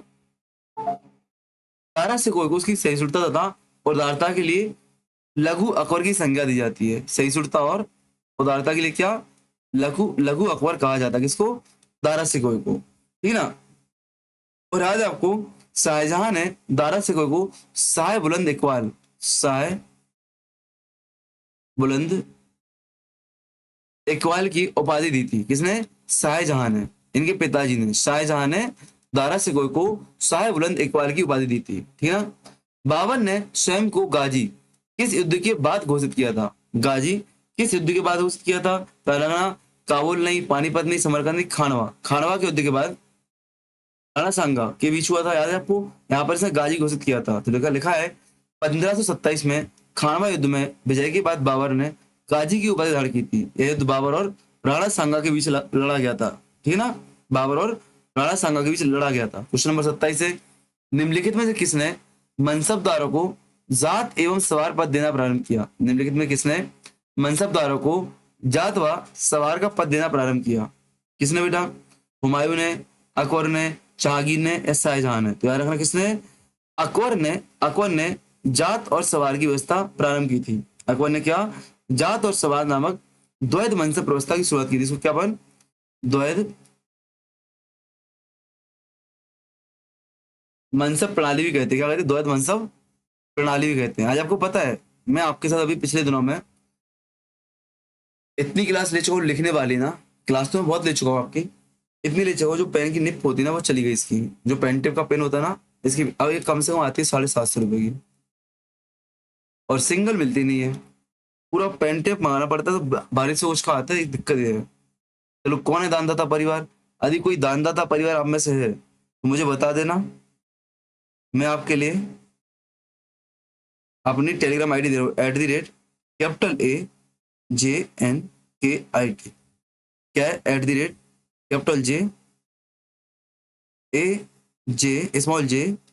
एन, फिर स्मॉल के, फिर IT। ये पूरा ध्यान रखना, ऐसी टेलीग्राम आईडी है, इस पर आप मैसेज करेंगे, मैसेज पहुंच जाएगा। जो भी दानदाता परिवार बता देना, मुझे लेने में बेचक हूँ, मैं मुंह खोल के लेता हूँ। आपको पता है, जो मेरे पास मोबाइल है अभी, लास्ट टाइम एक स्टूडेंट ने दिया था, उसके सिलेक्शन होने पर। अभी अब मेरे पास फोन आने वाला है, अभी असिस्टेंट प्रोफेसर सोशियोलॉजी में उनका सिलेक्शन हो चुका है, ज्वाइनिंग 3 दिन पहले हो चुकी है। आपको पता होना चाहिए, देखा होगा, कल संस्कृत वालों की हुई थी, उनका फोन आया था कि सर आपको बोला ज्वाइनिंग के बाद फोन दिलाएंगे जैसी सैलरी आएगी। तो हो सकता है इस महीने के एंड तक मेरे पास फोन या टैबलेट आ जाए, उम्मीद है मुझे ऐसी, ठीक है ना। मैं दान लेने बहुत, मैं इसलिए पता है जितना अच्छा हो सकता है फ्री ऑफ कॉस्ट ही पढ़ाता हूँ मोस्टली यूट्यूब वगैरह पे, क्योंकि ऑफलाइन क्लास कराता हूँ वहाँ पे तो पैसा मिलता ही है मेरे को। अभी लीव लेके बैठ गया हूँ, टेंशन फ्री हूँ, कि भाई आपका MP का AP का एग्जाम है, उस पर मैंने फोकस करके रखा है, ठीक है। GDC वगैरह का एग्जाम है, उस पर फोकस करके रखा है। और थोड़ा मैं भी हेल्थ इशू की वजह से, आप देख रहे होगे गले में कप की आवाज आ रही है, कान हो रही है, थोड़ी आवाज में हपाई आ रही कि नहीं आ रही है, ये सारी बीमारियां थोड़ी लग गई हैं वर्किंग की वजह से, ठीक है। चलो आगे बढ़ते हम लोग। क्वेश्चन है, अकबर ने मनसबदारी व्यवस्था में जात और सवाद नामक द्वैध मनसब प्रणाली की प्रारंभ की थी। जात से अधिकारी की व्यक्तिगत स्थिति और वेतन का अवरोध होता था। बेटा जात से क्या? जात से उसकी स्थिति, अधिकारी की व्यक्तिगत स्थिति और वेतन का पता चलता है, जबकि सवार से उसके अधीन घुड़सवार होगा। सवार से क्या? सवार से घुड़सवारों का पता चलता है, घुड़ सवारों को पता चलता है, इस बात को आपको याद रखना, ठीक है ना। क्वेश्चन नंबर अगला है, आईने दयसाला व्यवस्था किस वर्ष लागू की थी? आईने दयसाला पता अकबर ने लागू की थी, कब की थी? 1580 में, सीधा पढ़ो 1580 में। कब बेटा? 1580 में। जब आप डेट याद कर लो, 1580, 1575 इबादत खाना, 1563 वगैरह, 64 जजिया कर, 63 है ना, 62 में क्या, नहीं 64 में जजिया कर, 62 में क्या बोला था? 62 में बोला था कि जो आपके युद्ध बंदी होंगे उनको अपन क्या, उनका धर्म परिवर्तन नहीं कराएंगे। और 63 में भी एक बात कुछ बोली थी, याद रखो, है ना। जैसे क्रम याद करो, क्रोनोलॉजी याद रखो, या पूछता तो याद रखना ही आपको, ठीक है ना। तो अकबर ने अपने शासनकाल के 24वें वर्ष में, कब बेटा? 24वें वर्ष में, तो लिखा होगा अकबर ने 1580 में आईने दसाला अथवा टोडरमल बंदोबस्त प्रणाली लागू की थी। भूमि राजस्व निर्धारण हेतु पिछले 10 वर्षों, ये याद रखना, कब? पिछले 10 वर्षों के उत्पादन और मूल्यों का औसत निकाला जाता है। औसत, टोटल नहीं, औसत है, मैं बार बार टोटल नहीं, औसत है, ठीक है ना। अकबर ने अपने शासनकाल के 24वें वर्ष में, कब बेटा? 24वें वर्ष में आईने दरसाला, आईने दहसाला, जिसको टोटल और बंदोबस्त के नाम से जानते हैं, एक नई प्रकार की कर प्रणाली को शुरू करके मुगल कालीन लगान लगान व्यवस्था को स्थायी स्वरूप प्रदान किया। ठीक है ना। इस प्रणाली की वास्तविक प्रणेता कौन थे? टोडरमल थे। ठीक है ना, इसलिए इसको हम क्या टोडरमल बंदोबस्त भी कहते हैं। ठीक है, चलो क्वेश्चन है, निम्नलिखित मुगल बादशाहों में से किसने अंग्रेज ईस्ट इंडिया कंपनी को सूरत में फैक्ट्री स्थापित करने की अनुमति दी थी? तो किसने दी थी बेटा? क्या हुमायूं ने दी थी, क्या अकबर ने दी थी, क्या जहांगीर ने, शाहजहां ने? तो आपको पता होना चाहिए बेटा, 6 फरवरी 1613 को, अब 6 फरवरी 1613 को जहांगीर ने अंग्रेज ईस्ट इंडिया कंपनी को सूरत में फैक्ट्री स्थापित करने की अनुमति दी थी। ठीक है ना। मुगल दरबार में एक एलची रखने की अनुमति प्रदान की गई थी, याद रखना। थॉमस एडवर्थ के अधीन सूरत में ईस्ट इंडिया कंपनी की व्यापार खोटी गई थी। कौन किसके अधीन बेटा? कौन था इसका governor? Thomas Aldworth. Thomas Aldworth इसका अधिकारी है। चलो, निम्नलिखित मुगल शहजादों में से किसे शहजादा ने वीरता के लिए बहादुर की उपाधि दी? पूछा गया है, निम्नलिखित मुगल शहजादों में से किसे शाहजहां ने वीरता के लिए बहादुर की उपाधि दी? दारस से कोई, औरंगजेब, शुजा या मुराद? तो किसे दी थी बेटा? 53 बताओ क्या आंसर होगा इसका? आपको औरंगजेब को बहादुर की उपाधि दी। किसकी? बहादुर की। औरंगजेब को बहादुर की उपाधि दी थी। ठीक है ना, याद रखना, वीरता और साहस के लिए। क्वेश्चन है, शिवाजी ने किस वर्ष छत्रपति की उपाधि धारण की थी? शिवाजी ने किस वर्ष छत्रपति की उपाधि धारण की थी? 1674। सीधा करो बेटा, 1674। कब? 1674 में शिवाजी ने छत्रपति की उपाधि धारण की थी। ठीक है ना। 14 जून 1674 को राज्याभिषेक के बाद छत्रपति की उपाधि धारण की थी। यह समारोह कहाँ पे हुआ था बेटा? राजगढ़ दुर्ग में संपन्न हुआ था। राजगढ़ दुर्ग में संपन्न हुआ था। किसने करवाया था? किसने? तो विद्वान गंगा भट्ट ने। किसने? विद्वान थे आपके, पंडित थे गंगा भट्ट। उन्होंने शिवाजी का राज्य अभिषेक कहला था। आपसे पूछ सकता है कि भैया शिवाजी के राज्य अभिषेक किस अवसर पर कौन सा अंग्रेज अधिकारी वहां पे था? कौन सा अंग्रेज वहां पे था? तो Henry Oxenden. Henry Henry Oxenden. Henry Oxenden. Henry Oxenden वहां पे उपस्थित था। इस बात को आपको याद रखना है। ठीक है ना। चलो आगे बढ़े हम लोग, आगे बढ़े। क्वेश्चन है आपका, निम्नलिखित में से इस अधिनियम को भारत में काला कानून ब्लैक एक्ट कहा जाता है? 82, 09, 1919, 1878? किसको? तो 1919 को यहाँ पर काला कानून कहा जाता है। क्या? 1919 को काला कानून कहा जाता है। इस कानून द्वारा अंग्रेज सरकार बिना मुकदमे के बदले लोगों को बंदी बना सकती थी। ठीक है ना, लोगों को बंदी बना सकती थी। याद रखना क्या है, भारत में जो उस टाइम पे क्रांतिकारी गतिविधियां बढ़ रही थी, उनको कुचलने के लिए 1917 में, क्या 1917 में सिडनी रॉलेट की अध्यक्षता में एक समिति गठित करते हैं। क्या? सिडनी रॉलेट की अध्यक्षता में एक समिति गठित करते हैं, जिसका उद्देश्य क्या था? क्रांतिकारी गतिविधि को कुचलने के लिए एक प्रभावी योजना का निर्माण करना। इस समिति के सुझाव पर 1919 में पारित विधेयक को रॉलेट एक्ट नाम से जाना जाता है।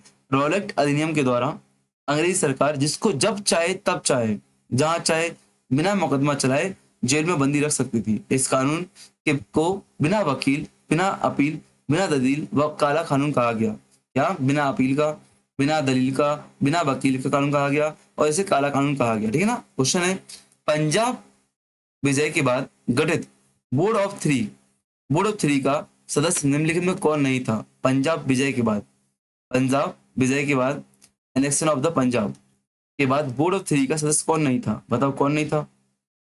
जॉन लॉरेंस थे, रॉबर्ट मॉन्टगोमरी थे, क्यूरी, हेनरी लॉरेंस। कौन नहीं था बेटा? क्यूरी मैडम नहीं थी यहाँ पे। क्या? क्यूरी मैडम नहीं थी। एक minute,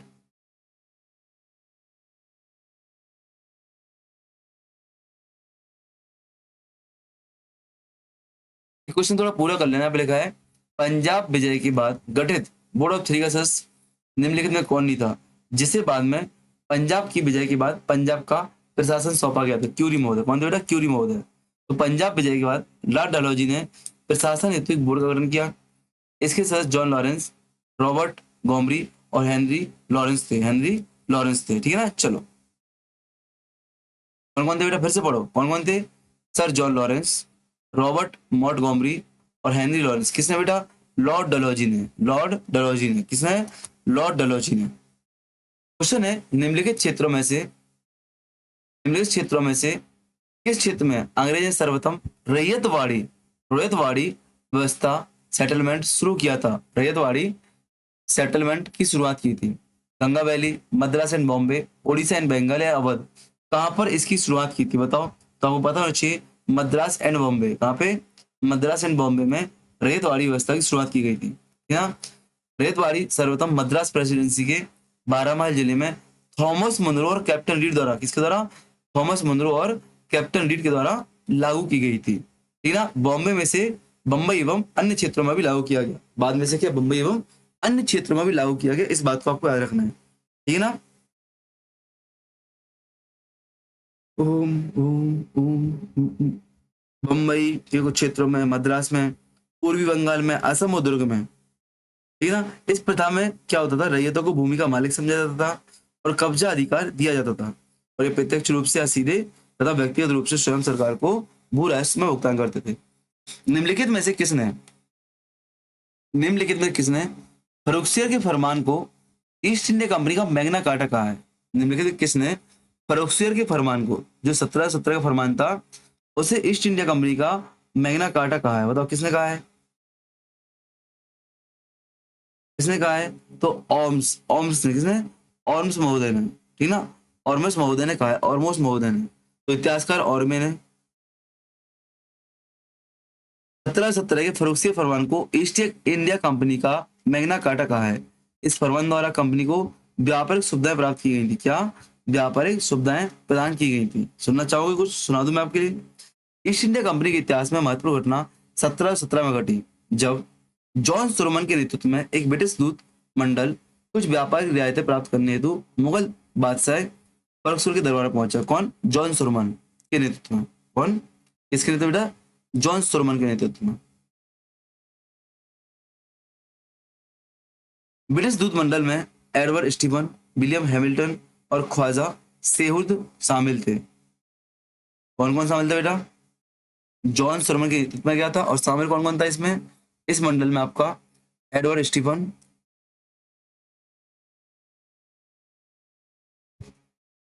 Edward Stephens, William Hamilton जो कि सर्जन थे, विलियम हैमिल्टन, और साथ ही साथ आपके ख्वाजा सेहुर्द शामिल थे। ख्वाजा सेहुर्द आपके शामिल थे। ठीक है ना? इस बात को आपको याद रखना है। सर्जन हैमिल्टन ने बादशाह को एक गंभीर बीमारी से मुक्ति दिलाई थी। फलस्वरूप खुश होकर फर्रुखसियर ने बंगाल, हैदराबाद और गुजरात के सूबेदारों के नाम पर 3 फरमान जारी किए। कहां पर? बंगाल, हैदराबाद और गुजरात। बंगाल, हैदराबाद और गुजरात के सूबेदारों के नाम पर 3 फरमान जारी किए। बंगाल में 3000 रुपये वार्षिक अदायगी करने पर कंपनी को उसके समस्त व्यापार से सीमा शुल्क से मुक्त रखा गया। इस फरमान द्वारा कंपनी को कलकत्ता के आसपास 38 गांवों को खरीदने का अधिकार मिलेगा। फर्रुखसियर ने बंबई में ढले सिक्के समूचे मुगल साम्राज्य में चलाने की छूट दी। सूरत के फरमान द्वारा 10,000 रुपये, सूरत के फरमान द्वारा क्या? 10,000 रुपये वार्षिक देने पर कंपनी के समस्त व्यापार को आयात निर्यात से कर मुक्त कर दिया गया। आयात निर्यात को कर मुक्त कर दिया गया। फर्रुखसियर द्वारा कंपनी को प्रदत्त फरमान द्वारा रियायतें कालांतर में दूरगामी परिणाम वाली सिद्ध हुई। ठीक ना? और ऑर्मिस महोदय ने इसको कंपनी का मैग्ना कार्टा कहा है। पृथक निर्वाचन मंडल की व्यवस्था पहली बार कब की गई थी? पृथक निर्वाचन मंडल की व्यवस्था पहली बार लॉर्ड मिंटो मार्ले मिंटो अधिनियम में 1909 में मार्ले मिंटो अधिनियम में की गई थी। इस बात को आपको याद रखना है। 1909 में मार्ले मिंटो सुधारों द्वारा मुसलमानों के लिए पृथक निर्वाचन प्रणाली लागू की गई थी। इससे आगे चलकर भारत में सांप्रदायिक राजनीति को बढ़ावा मिला। क्या हुआ? भारत में सांप्रदायिक राजनीति को बढ़ावा मिला और अंततः देश में विभाजन का बीजारोपण का काम किया इसने। क्वेश्चन है, भारतीय राजनीति में सर्वप्रथम भारतीय राजनीति में सर्वप्रथम बिना प्रतिनिधित्व के करने के अमेरिकी नारे का प्रयोग किसने किया था? Dadabhai Naoroji, M G Ranade, R C Dutt या सुरेंद्रनाथ बनर्जी? इसमें दादा भाई नेहरू जी ने बिना प्रतिनिधित्व करने इसका प्रयोग भारतीय राजनीति में किया था, ठीक ना। दादा भाई नेहरू जी ने दादा भाई नेहरू जी भारतीय राजनीति में बिना प्रतिनिधित्व करने ही नारे का प्रयोग करने वाले पहले व्यक्ति थे। उन्होंने अपनी प्रसिद्ध थ्योरी द ड्रेन थ्योरी को प्रतिपादित किया है। क्या? द ड्रेन थ्योरी को प्रतिपादित किया है। क्वेश्चन है, किस भू राजस्व व्यवस्था ने किसानों के भूमि संबंधी अधिकार को नष्ट किया? किसानों के वार्षिक, स्थायी, माहलवाड़ी या मिसालदारी? बताओ किसमें किसमें बंधुबंध परमानेंट सेटलमेंट में किसानों के भूमि संबंधी अधिकारों को नष्ट कर दिया गया। लॉर्ड कॉर्नवालिस ने, किसने? लॉर्ड कॉर्नवालिस ने 1793 में स्थायी बंदोबस्त लागू किया था। इस व्यवस्था में जमींदार भूमि के स्वामी बन गए और किसानों के व्यापारिक अधिकार समाप्त हो गए। किसानों के व्यापारिक अधिकार समाप्त हो गए, ठीक है ना। चलो,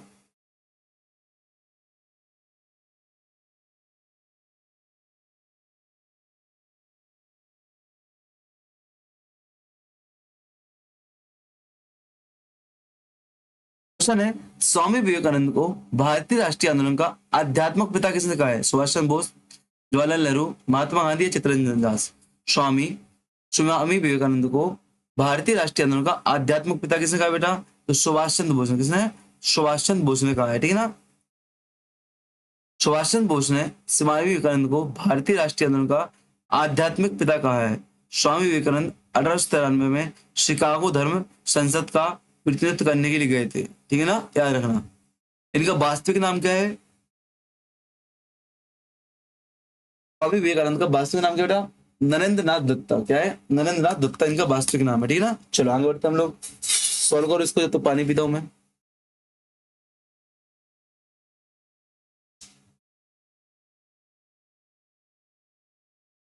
क्वेश्चन है, मानव जाति के लिए क्या?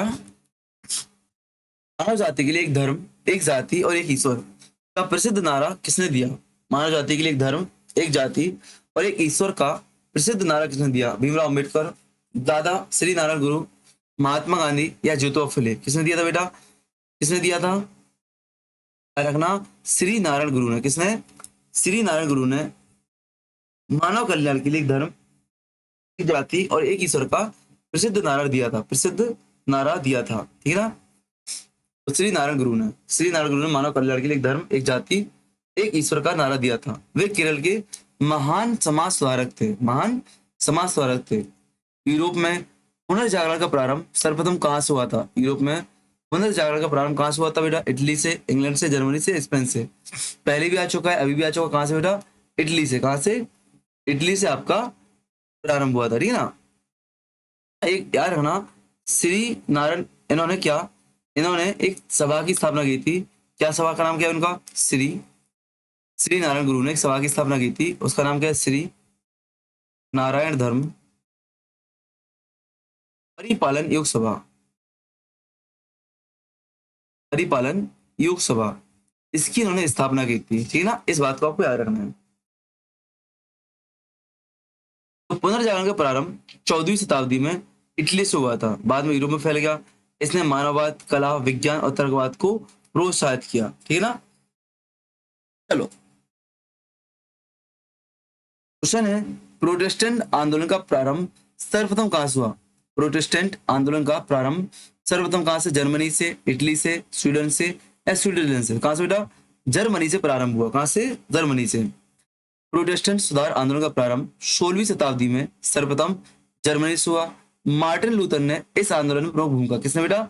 मार्टिन लूथर किंग ने इस आंदोलन में सबसे महत्वपूर्ण भूमिका निभाई थी, ठीक है ना। सुनना, यूरोप में धर्म प्रोटेस्टेंट आंदोलन का प्रारंभ जर्मनी से माना जाता है। धर्म सुधार आंदोलन के कारण नवीन प्रोटेस्टेंट धर्म के प्रचार प्रसार से चिंतित होकर कैथोलिक धर्म के अनुयायियों ने कैथोलिक चर्च व पोपशाही की शक्ति व अधिकारों को सुरक्षित करने हेतु, उनकी सत्ता को पुनः मजबूत करने हेतु कैथोलिक चर्च और पोपशाही में अनेक सुधार किए, ठीक है ना, याद रखना। क्वेश्चन है, प्रीति धर्म सुधार आंदोलन, प्रीति धर्म counter reformation the council of Trent. प्रीति धर्म सुधार आंदोलन में ट्रेंट की सभा कहाँ आयोजित थी? ऑस्ट्रिया, इटली, फ्रांस या स्पेन? कहाँ पे आयोजित की गई थी बेटा? इटली में। कहाँ पे? इटली में। कहाँ पे? इटली में। ट्रेंट की सभा कहाँ पे? इटली में आयोजित की गई थी, ठीक है ना। तो पृथ्वी धर्म सुधार आंदोलन में के दौरान इटली में आयोजित की गई थी। इसका उद्देश्य कैथोलिक चर्च में सुधार करना था। क्या था? कैथोलिक चर्च में सुधार करना था। निम्नलिखित में अवध का अंतिम नवाब कौन था? तो वाजिद अली शाह। कौन था बेटा? वाजिद अली शाह था, जिसको आउटरम की रिपोर्ट के आधार पर लॉर्ड डलहौजी ने किडनैप कर लिया था, मतलब विलय कर लिया था। तो वाजिद अली शाह अंतिम शासक थे। 1847 से 56 तक शासक किया। ये संगीत और संस्कृति के महान संरक्षक थे।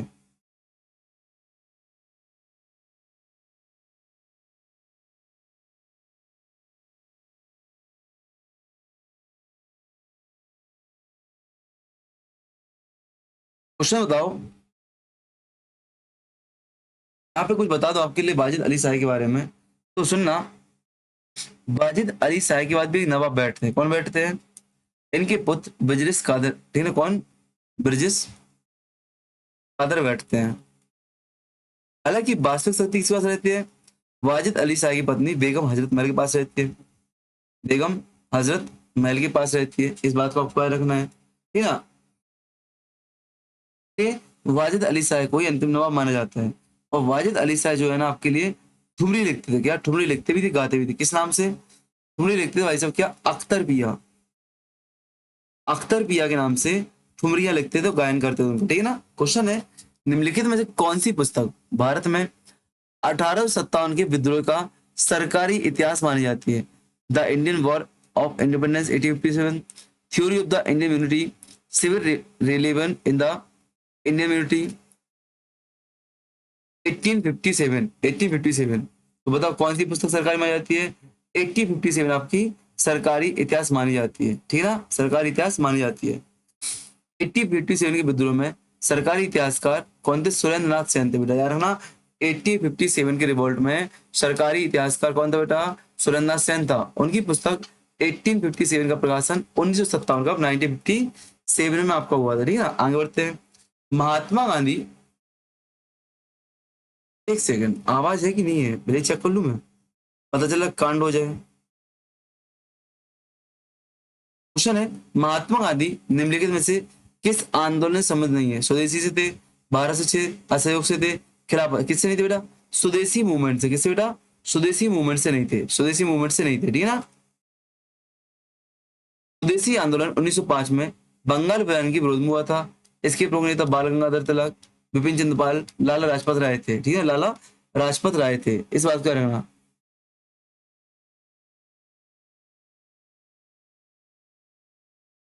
रखना। इस स्वदेशी मूवमेंट का प्रतिपादक अरविंद घोष को, लोकमान्य तिलक को माना जाता है, ठीक है ना। क्वेश्चन है, इस अंतरराष्ट्रीय घटना ने भारतीय राष्ट्रीय आंदोलन को सर्वाधिक प्रभावित किया था? बर्लिन समझौता, एंग्लो फ्रेंच समझौता, रूस जापान ने त्रिपुट संधि। किसने राष्ट्रीय आंदोलन को सर्वाधिक प्रभावित किया था? तो आपको बताना चाहिए रूस जापान संधि। तो रूस के हारने से पता चल जाता है, रूस जापान युद्ध से रूस के हारने पता चल जाता है कि यूरोपीय शक्तियां भी हार सकती है, ठीक है ना। रूस जापान युद्ध 1945 को भारतीय राष्ट्रीय आंदोलन पर गहरा प्रभाव पड़ा। जापान की विजय ने साम्राज्यवाद के विरुद्ध संघर्षरत एशियाई देशों को प्रेरणा दी। इस बात को आपको याद रखना, ठीक है ना।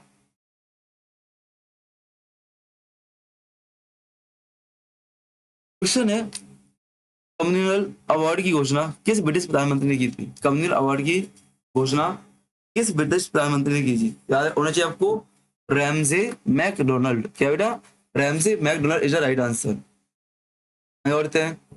तो रैमजे मैकडोनाल्ड ने 16 अगस्त 1932 को कम्युनल अवार्ड की घोषणा की थी। इसमें विभिन्न समुदायों के लिए पृथक निर्वाचन की व्यवस्था की गई है। क्या? पृथक निर्वाचन की व्यवस्था की गई थी, ठीक है ना। चलो आगे बढ़े हम लोग। सांप्रदायिक पंचायत बोलते हैं हिंदी में। क्वेश्चन है, निम्नलिखित में से किसने 2 बार भारतीय राष्ट्रीय कांग्रेस के अधिवेशनों की अध्यक्षता की है? हेनरी कॉटन ने, ए वेव ने, विलियम बेडरवन ने या जॉर्ज यूल ने? किसने बेटा?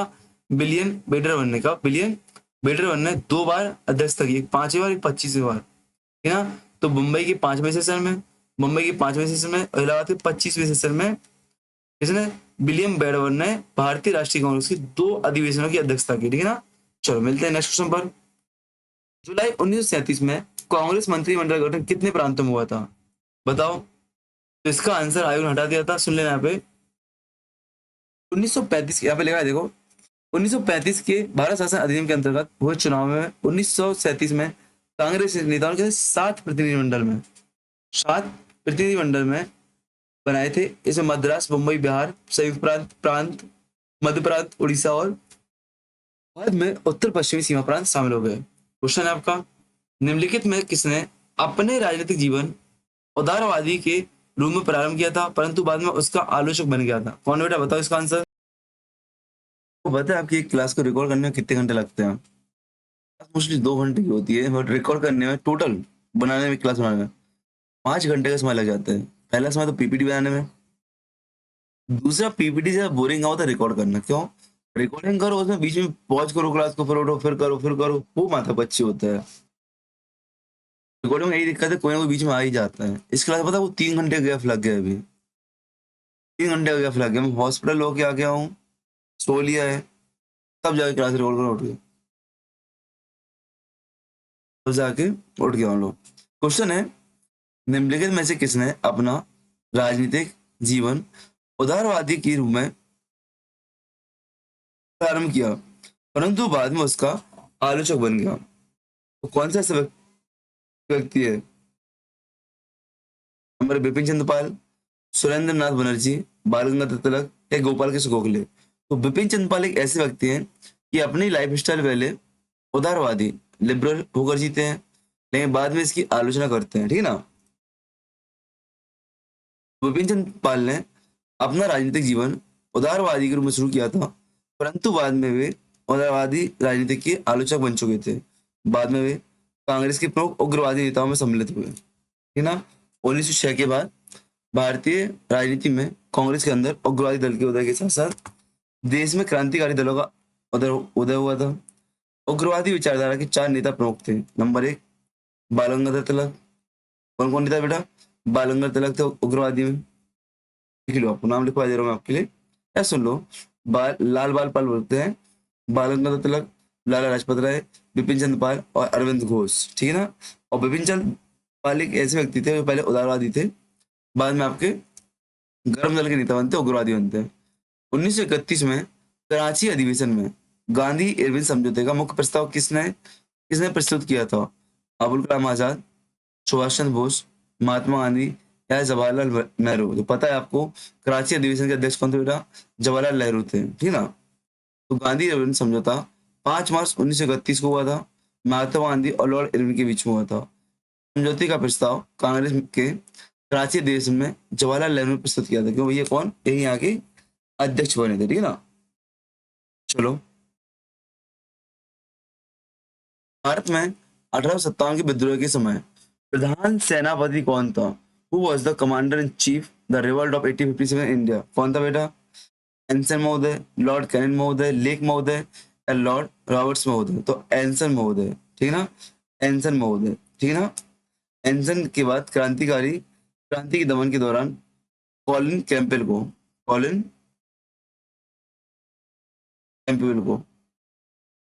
प्रधान सेनापति बनाया गया था। तो पहले कौन था? एंसन था।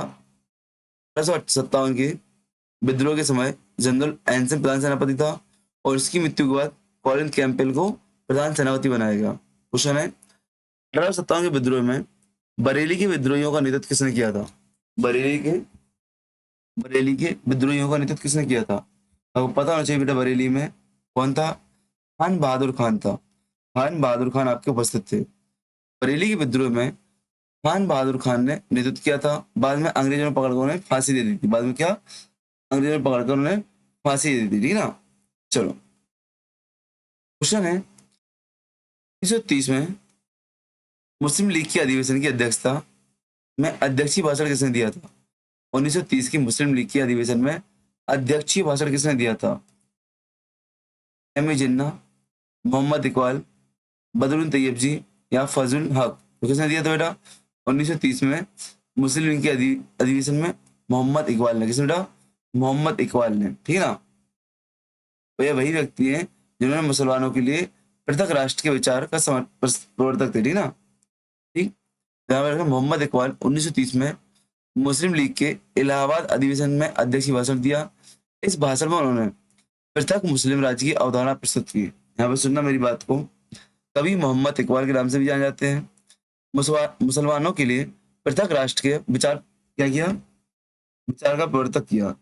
सर्व इस्लाम की भावना से प्रेरित होकर इकबाल ने 1930 में अखिल भारतीय मुस्लिम लीग के इलाहाबाद अधिवेशन में अपने भाषण में कहा था, यदि यह सिद्धांत स्वीकार कर लिया जाए कि भारतीय मुसलमान को अपने देश में अपनी संस्कृति परंपराओं के पूर्ण और स्वतंत्र विकास का अधिकार है, तो मेरी इच्छा यह होगी कि पंजाब पश्चिमी सीमा प्रांत सिंध और बलूचिस्तान को मिलाकर एक पृथक राज्य बना दिया जाए।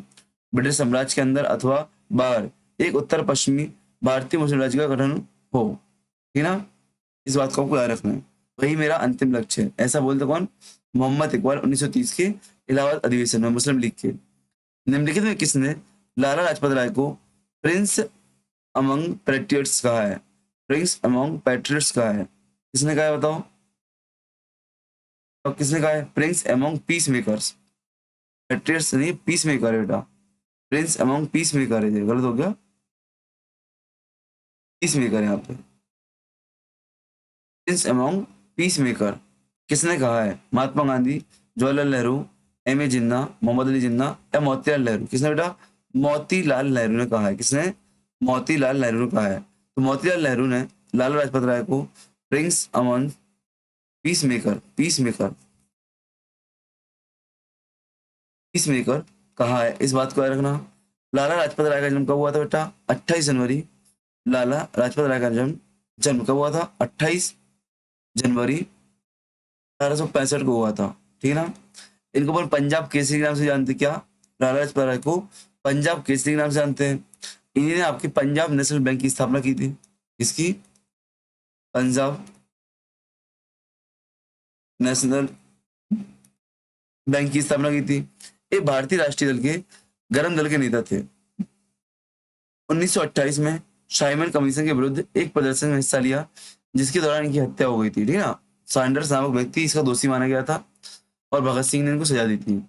रविन्द्रनाथ टैगोर ने कौन सी उपाधि का त्याग किया था? किसर इन नाइटहुड, राय बहादुर।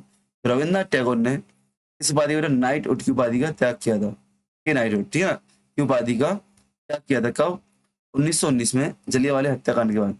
रविन्द्रनाथ टैगोर ने 13 अप्रैल 1919 में, कब? 13 अप्रैल 1919 के जलियांवाले हत्याकांड के बाद नाइटहुड की उपाधि त्याग दी थी। उन्होंने इस कदम के माध्यम से ब्रिटिश अत्याचार का विरोध किया था। ठीक है। किसकी मृत्यु पर महात्मा गांधी ने कहा, उनकी मृत्यु ने मुझे विधुर बना दिया है? किसकी मृत्यु पर महात्मा गांधी ने कहा था कि उनकी मृत्यु ने मुझे विधुर बना दिया? जी के गोखले, बीजी तिलक, मगन लाल गांधी या महादेव देसाई? तो किसकी मृत्यु पर कहा था कि मुझे विधुर बना दिया? किसकी? मगन लाल गांधी की। ठीक है। मगन लाल गांधी की मृत्यु पर महात्मा गांधी ने कहा था कि उनकी मृत्यु ने मुझे विधुर बना दिया। इस फैक्ट को याद कर लेना। चलो, मैं एक क्वेश्चन को लालच के लिए भेजता हूँ आपके लिए। थोड़ा सा मैं इस क्वेश्चन को लालच के लिए भेज रहा हूँ आपके लिए। आप लोग उसको सॉल्व कर पा दोगे नहीं? ठीक है ना। एक मिनट, मैंने सेव क्यों कर दिया है साला? गलत काम कर, सेव कर दिया इसको। आज पूरी पीपीटी बना दी। मैं तो अभी तक मैं आपको प्लान पीपीटी भेजता था, आज मुझे आपको लिखी हुई पीपीटी भेजनी पड़ेगी। तो पता साफ भी नहीं हो रहा फिर अब।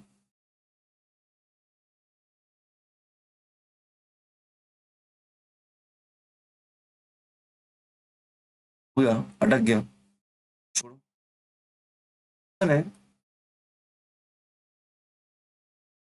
रेगुलेटिंग एक्ट के अनुसार निम्नलिखित में कौन बंगाल की गवर्नर जनरल का परिषद नहीं है?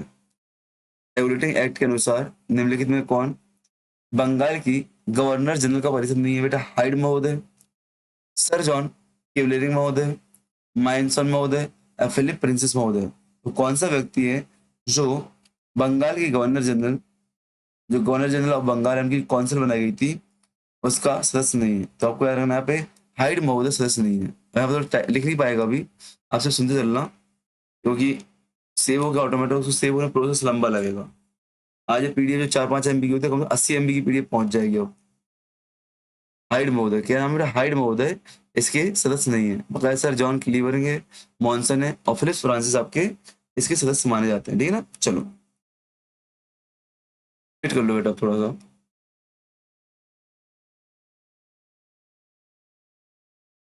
वेट करो, पीडी फिर से खोल रहा हूँ, उसको हटाऊं मैं।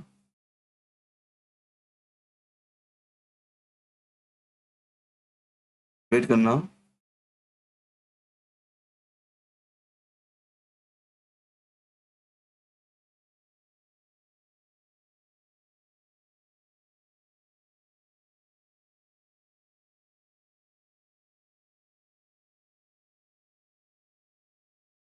चलो खुल गया भाई, खुल गया।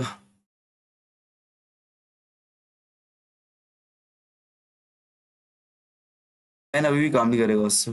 पेन अभी भी काम नहीं करेगा। और किसी भी काम कर रहे हैं? यहाँ पे भी काम नहीं कर रहे पेन तो। वो ऑटोमेटिक सेव हो गया, पूरा बंद करके चालू करना पड़ेगा सर अपन को। कोई दिक्कत नहीं। मैं क्लास को एक काम करता हूँ, पार्ट 1 पार्ट 2 में करता हूँ आज। बट मेरी कभी इच्छा नहीं होती पार्ट 1 पार्ट 2 करने में। मैं इसको पार्ट 1 पार्ट 2 कर रहा हूँ, ठीक है ना। नहीं, क्लास को पॉज करता हूँ फिर रिकॉर्ड करूंगा। पार्ट 1 पार्ट 2 नहीं कर रहा हूँ। क्लास को पॉज करो फिर रिकॉर्ड करते हैं, वेट करना आप लोग, हाँ? चलो, पूरा 15 मिनट खा गया भाई साहब, तब जाके ठीक हुआ है। क्वेश्चन है, रेगुलेटिंग एक्ट के अनुसार निम्नलिखित में से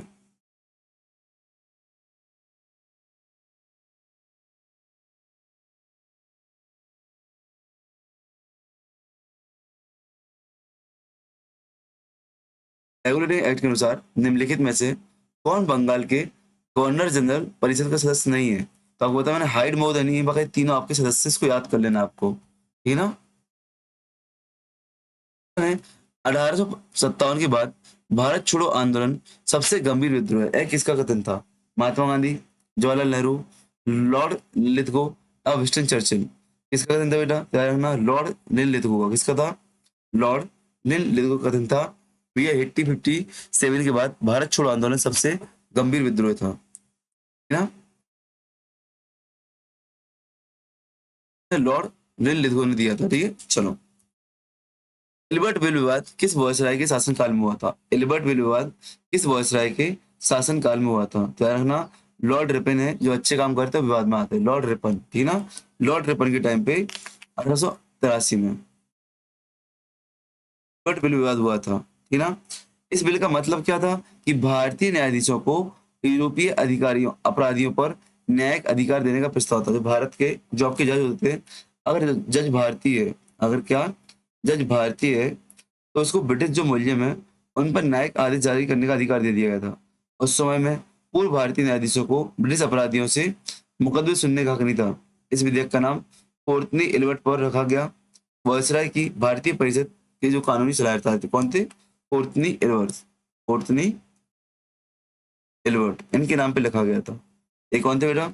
वायसराय की जो भारतीय परिषद है उसके कानूनी सलाहकार थे। क्या थे? कानूनी सलाहकार थे आपके, ठीक है ना। क्वेश्चन है, गांधी जी को महात्मा की उपाधि किसने दी थी बेटा? तो रविंद्रनाथ टैगोर ने गांधी जी को महात्मा की उपाधि दी थी। इस बात को याद रखना आपको। रविंद्रनाथ टैगोर ने 1917 में चंपारण सत्याग्रह की सफलता के बाद गांधी जी को महात्मा की उपाधि दी। बाद में सुभाष चंद्र बोस ने गांधी जी को राष्ट्रपिता, फादर ऑफ द नेशन कह के पुकारा था। इस बात को आपको याद रखना है। नेहरू रिपोर्ट तैयार की गई थी किसके द्वारा? मोतीलाल नेहरू के द्वारा। मोतीलाल नेहरू के द्वारा। थोड़ा स्पीड बढ़ाते हैं। नेहरू रिपोर्ट 1928 में मोतीलाल नेहरू की अध्यक्षता में तैयार की गई थी। इसमें भारत के लिए संवैधानिक ढांचे का प्रस्ताव प्रस्तुत किया गया था। कब बेटा? 1928 में। 1928 में निम्नलिखित में से किसने महात्मा गांधी को गेहूं का खेत और टैगोर को गुलाब का उद्यान कहा है? बताओ। इसको कल पढ़ा था अपन ने, कल भी आया था आज भी आ गया। महात्मा गांधी को गेहूं का खेत, टैगोर को गुलाब का उद्यान क्या है? किसने कहा है बेटा? किसने कहा है? लुई फिशर ने। लुई फिशर ने महात्मा गांधी को गेहूं का खेत और टैगोर को गुलाब का उद्यान कहा है, ठीक है ना। अमेरिकी पत्रकार लुई फिशर ने, अमेरिकी पत्रकार लुई फिशर ने महात्मा गांधी को गेहूं का खेत और टैगोर को इसकी गुलाब की तुलना दी है, ठीक है ना। गुलाब की तुलना दी है।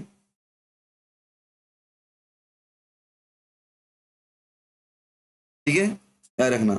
उन्होंने गांधी जी पर कई प्रसिद्ध पुस्तकें लिखी हैं, जैसे कि इन पुस्तकों के नाम याद कर लेना। Number 1, the God that failed, the God that failed, a life of Mahatma Gandhi, a life of Mahatma Gandhi, Gandhi and Stalin, Gandhi and Stalin, इनकी प्रमुख पुस्तकें हैं। ठीक है, लुई फिशर की। क्वेश्चन है, लॉर्ड हॉर्डिंग पर बम फेंकने वाले क्रांतिकारी का नाम क्या था? क्या था बेटा? रास बिहारी बोस। रास बिहारी बोस ने 13 दिसंबर 1912 को राजधानी परिवर्तन के दौरान बम फेंका था। ठीक है, 13 दिसंबर 1912 को दिल्ली में हॉर्डिंग पर बम फेंकने की योजना रास बिहारी बोस ने बनाई थी। बम किसने फेंका था? बम फेंका था बेटा, बम बसंत विश्वास ने फेंका था। बसंत विश्वास ने फेंका था। इस पॉइंट को याद रखना। बम की योजना रास बिहारी बोस ने बनाई थी और बम किसने? बसंत कुमार विश्वास ने भेजा था। बसंत कुमार विश्वास ने फेंका था। ठीक है ना। क्वेश्चन है, भारतीय राष्ट्रीय कांग्रेस के किस अधिवेशन की अध्यक्षता महात्मा गांधी ने की थी? इकलौता है एक ही की थी, बेलगांव अधिवेशन की। क्योंकि बेलगांव अधिवेशन दिसंबर 1924, बेलगांव अधिवेशन दिसंबर 1924 इकलौता है। ठीक है ना। महात्मा गांधी ने भारतीय राष्ट्रीय केवल एक अधिवेशन 1900 बेलगांव अधिवेशन की अध्यक्षता की थी। क्वेश्चन है, 1857 के विद्रोह को भारत का प्रथम स्वतंत्रता संग्राम किसने कहा? 1857 के विद्रोह को भारत का प्रथम स्वतंत्रता संग्राम किसने कहा? RC Majumdar, S N Sen, BD Savarkar या ताराचंद? 1857 के विद्रोह को प्रथम स्वतंत्रता संग्राम किसने कहा? वीडी सावरकर। किसने बेटा? वीडी सावरकर ने। वीडी सावरकर ने। वीडी सावरकर ने 1857 के विद्रोह को भारत का प्रथम स्वतंत्रता संग्राम का उन्होंने यह विचार 1908 में प्रकाशित अपनी पुस्तक में बताया था। ब्लैक होल त्रासदी का वर्णन किसने किया?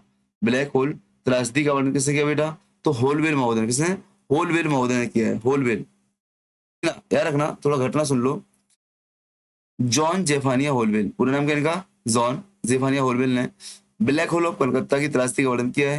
यह घटना 1756 में सिराजुद्दौला द्वारा कलकत्ता बजाई संबंधित है। ठीक है ना। ठीक है ना। सुनना, हॉलवेल हॉलवेल ने ब्लैक होल की त्रासदी को बताया है। ब्लैक होल के काल कोठरी नामक घटना पश्चिम बंगाल की घटना है जो स्वतंत्रता के पहले की है।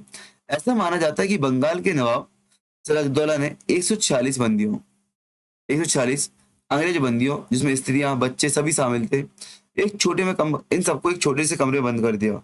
20 जून 1756 की रात को बंद कर कर 21 जून को प्रातः कमरा खोला। 73 बंदी मौत से 73 बंदियों की मौत हो गई थी। केवल 23 बंदी जीवित बचे थे, जिसे हमने क्या? हॉलवेल भी सम्मिलित थे और उन्होंने इस घटना को आंखों देखा वर्णन किया हुआ है। 1990 में भारतीय राष्ट्रीय कांग्रेस को संबोधित करने वाली प्रथम स्नातक महिला कौन थी? 1890 में भारतीय राष्ट्रीय कांग्रेस को संबोधित करने वाली प्रथम महिला कौन थी? स्नातक थी जो, तो है ना कदम्बली गांगुली। कौन थी? कादम्बिनी गांगुली। कादम्बिनी गांगुली।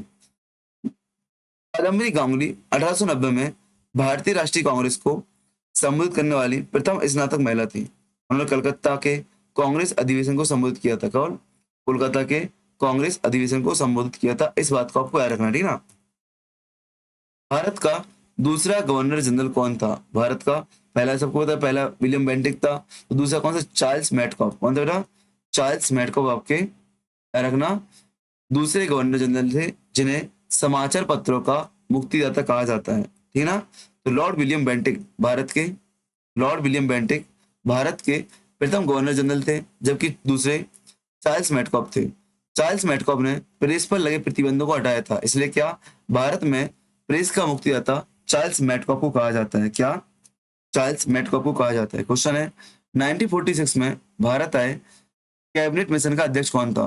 स्टोबर्ट क्रिप्स, एवी अलेक्जेंडर, माउंटबेटन या पैट्रिक लॉरेंस? जो कैबिनेट मिशन आया था उसका अध्यक्ष कौन था? आपको पता होना चाहिए। कब आया था? 24 मार्च 1946 को। 24 मार्च 1946 को आपका कैबिनेट मिशन भारत पहुंचता है, जिसकी अध्यक्षता लॉर्ड पैथिक लॉरेंस के द्वारा की जाती है। लॉर्ड पैथिक लॉरेंस के द्वारा की जाती है। याद रखना, इसके सदस्य कौन से, एक, दो, तीन, तीन सदस्य थे, जिसमें पैथिक लॉरेंस आपके अध्यक्ष थे, स्टेफोर्ड क्रिप्स और एबी अलेक्जेंडर सदस्यों में गिने जाते हैं। ठीक है। इस मिशन ने क्या किया, त्रिस्तरीय शासन व्यवस्था को सुझाया था, प्रांतों के छोटे अथवा बड़े गुट बनाने के अधिकार की पुष्टि की और प्रांतों को आबासा नामक 3 श्रेणियों में विभक्त किया था। प्रांतों को आ बा शाह नामक 3 श्रेणियों में विभक्त किया था। जो पैथिक लॉरेंस है आपके बेटा, पैथिक लॉरेंस, याद रखना कौन थे आपके उस समय पे भारत सचिव थे। ब्रिटेन में क्या थे, भारत सचिव थे, जो कि अध्यक्ष बन के आते हैं। और स्टेफोर्ड क्रिप्स आपके, एक मिनट रुकना, हाँ, जो बोर्ड ऑफ ट्रेड होता है उसके अध्यक्ष थे। और एबी अलेक्जेंडर आपके नौसेना मंत्री थे, नौसेना मंत्री थे। क्वेश्चन है 1946 का नौसेना विद्रोह कहाँ से प्रारंभ हुआ था। 1946 का नौसेना विद्रोह मुंबई से, कहाँ से बेटा, बॉम्बे से प्रारंभ हुआ था। याद रखना, पूछा गया कई बार।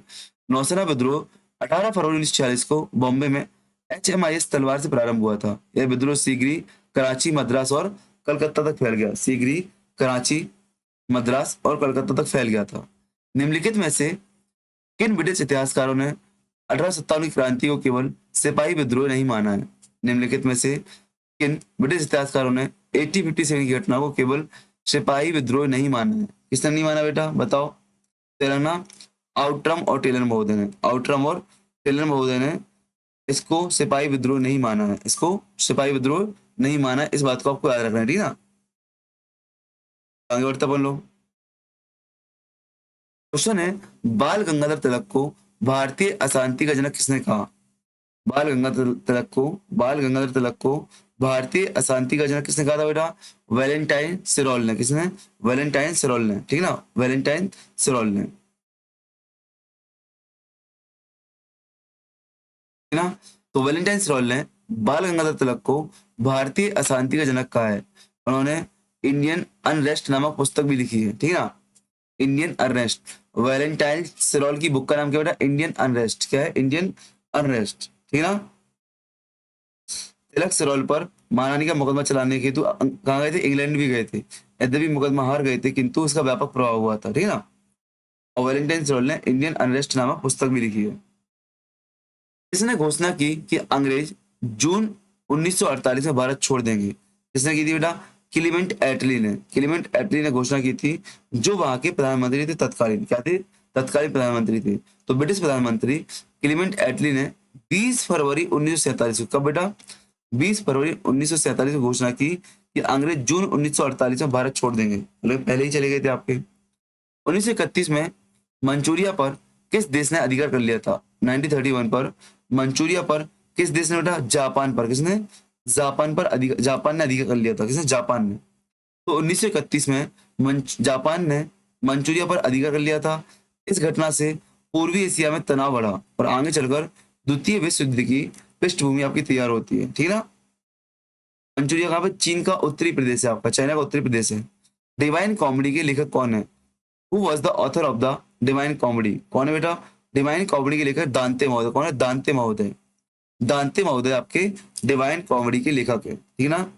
तो दांते गिरी प्रसिद्ध महाकाव्य, आपका महाकाव्य है, एपिक, डिवाइन कॉमेडी, ठीक है, इसके लेखक हैं। उन्होंने इटली के महानतम कवि कहा जाता है, उन्हें क्या, इटली का महानतम कवि कहा जाता है, ठीक है ना। ठीक है ना। दांते के संबंध में अंग्रेजी कवि सेल कहते हैं कि दांते का काव्य उस सेतु के समान है जो काल की धरा पर बना है और प्राचीन विश्व को आधुनिक विश्व से मिलाता है। वास्तव में दांते की कृति युग परिवर्तन का संखनाद करती है। क्वेश्चन है, निम्नलिखित पोपों को किसने क्षमा पात्रों की बिक्री का आदेश दिया था। निम्नलिखित में पोपों को, जो पोप्स होते हैं आपके, उनके लिए क्षमा पात्रों की बिक्री का आदेश दिया था बेटा, किसने, जो पोप लियो 10 थे। लियो 10 ने आपको, पोप लियो 10 ने क्षमा पात्रों के विक्रय का आदेश दिया था, ठीक है ना। पोप लियो 10 ने क्षमा पात्रों की बिक्री का आदेश दिया था। यह प्रोटेस्टेंट धर्म सुधार आंदोलन की प्रमुख कारणों में से एक था। आपको समझ में आ रहा है ना। अब वर्ल्ड हिस्ट्री पढ़ो तो मजा में आता है भाई। आप क्षमा मांग रहे हो, माफी, मुझे माफ कर दो, मुझे माफ कर दो, क्या कर रहे हो भैया, क्या नाम है, आप स्टाम्प पेपरों की बिक्री कर रहे हो। स्टाम्प पेपर खरीद कर आप क्षमा मांग सकते हो, बताओ। निम्नलिखित में से किसे मानववाद का जनक कहा जाता है? निम्नलिखित में से किसे मानववाद का जनक कहा जाता है? बताओ। क्वेश्चन नंबर 99 है, किसे मानववाद का जनक कहा जाता है? तो पेट्रार्क को। किसको बेटा? पेट्रार्क महोदय को, पेट्रार्क फ्रांसिस्को पेट्रार्क को मानववाद का फादर ऑफ द ह्यूमनिज्म कहा जाता है। तो पेट्रार्क फ्रांसिस्को पेट्रार्क को मानववाद का जनक कहा जाता है। वे पुनर्जागरण काल के महत्वपूर्ण विद्वान और कवि थे। निम्नलिखित में से किसने प्रबुद्ध निरंकुशवाद को राजतंत्र का प्रायश्चित कहा है? निम्नलिखित में किसने प्रबुद्ध निरंकुशवाद को राजतंत्र का प्रायश्चित कहा है? C D Hazen, H L Fisher, Robert Ergang, Lord Acton. किसने कहा है बेटा? क्वेश्चन नंबर 100 का आंसर क्या होगा? तो लॉर्ड एक्टन ने। किसने? लॉर्ड एक्टन ने कहा है, ठीक है ना, लॉर्ड एक्टन ने। लॉर्ड एक्टन ने प्रबुद्ध निरंकुशवाद को राजतंत्र का प्रायश्चित कहा है। एनलाइटमेंट डिस्पोटिज्म को, है ना, राजतंत्र का प्रायश्चित कहा है। वे प्रसिद्ध अंग्रेज इतिहासकार और राजतंत्र थे। इस बात को क्या रखना, क्या प्रबुद्ध निरंकुशवाद को राजतंत्र का प्रायश्चित किसने कहा है? लॉर्ड एक्टन महोदय। किसने बेटा? लॉर्ड एक्टन महोदय ने कहा है। किसने? लॉर्ड एक्टन महोदय ने कहा है, ठीक है ना। क्वेश्चन है, वह 100 चूहों की अपेक्षा एक शेर से शासित होता था। वह 100 चूहों की अपेक्षा एक शेर से शासित होता होना चाहता था। यह कथन किसका है बेटा? वोल्टेयर का है। किसका बेटा? वोल्टेयर महोदय का है। किसका है? वोल्टेयर महोदय का है, ठीक ना। यह कथन प्रोधन युग के प्रसिद्ध कवि फ्रांसीसी दार्शनिक वोल्टेयर का है। वे नागरिक स्वतंत्रता और अभिव्यक्ति की स्वतंत्रता के समर्थक थे, ठीक ना, याद रखना। ऐसे कथन बार बार रिपीट हो रहे हैं आपके। जुलाई 1788 में अमेरिकी संविधान मुख्यतः किसके दर्शन पर आधारित था? किसके था बेटा? जॉन लॉक के दर्शन पर आधारित था। थोड़ा स्पीड पकड़ी मैं बोल दिया स्पीड पकड़ी, क्यों? बहुत ज्यादा सिस्टम हैंग कर रहा है और मेरे को थोड़ा निकलना है अभी। कल हॉस्पिटल गया था, वापस हॉस्पिटल ही जाना है दिखाने के लिए, पर हो नहीं पाएगा। और अपलोडिंग भी करना, अपलोडिंग में बहुत टाइम ले रहा है आजकल। जुलाई 1788 का अमेरिकी संविधान मुख्यतः किसके दर्शन पर? जॉन लॉक के दर्शन पर आधारित। किसके बेटा? जॉन लॉक के दर्शन पर आधारित है, ठीक है ना। क्वेश्चन है आपका, मार्च 1917 में रूस का जार कौन था? रूस पर जारशाही चलती थी। तो मार्च 1917 में रूस का जार कौन था? तो ना, जार निकोलस सेकंड। कौन था? Tsar Nicholas second. Tsar Nicholas second आपका यहाँ पे था। है आपका मीन कैंप के लेखक कौन है? Who was the author of the mean camp? Mean camp का लेखक हिटलर, मुसोलिनी, मेटरनिक या हरमन गोरिंग? कौन है बेटा? मीन कैंप के लेखक आपके हिटलर है। कौन है बेटा? हिटलर महोदय आपके मीन कैंप के लेखक है, ठीक है ना। हिटलर आपके मीन कैंप के लेखक हैं। इसका मतलब क्या? मेरा संघर्ष। क्या? मेरा संघर्ष, ठीक है ना।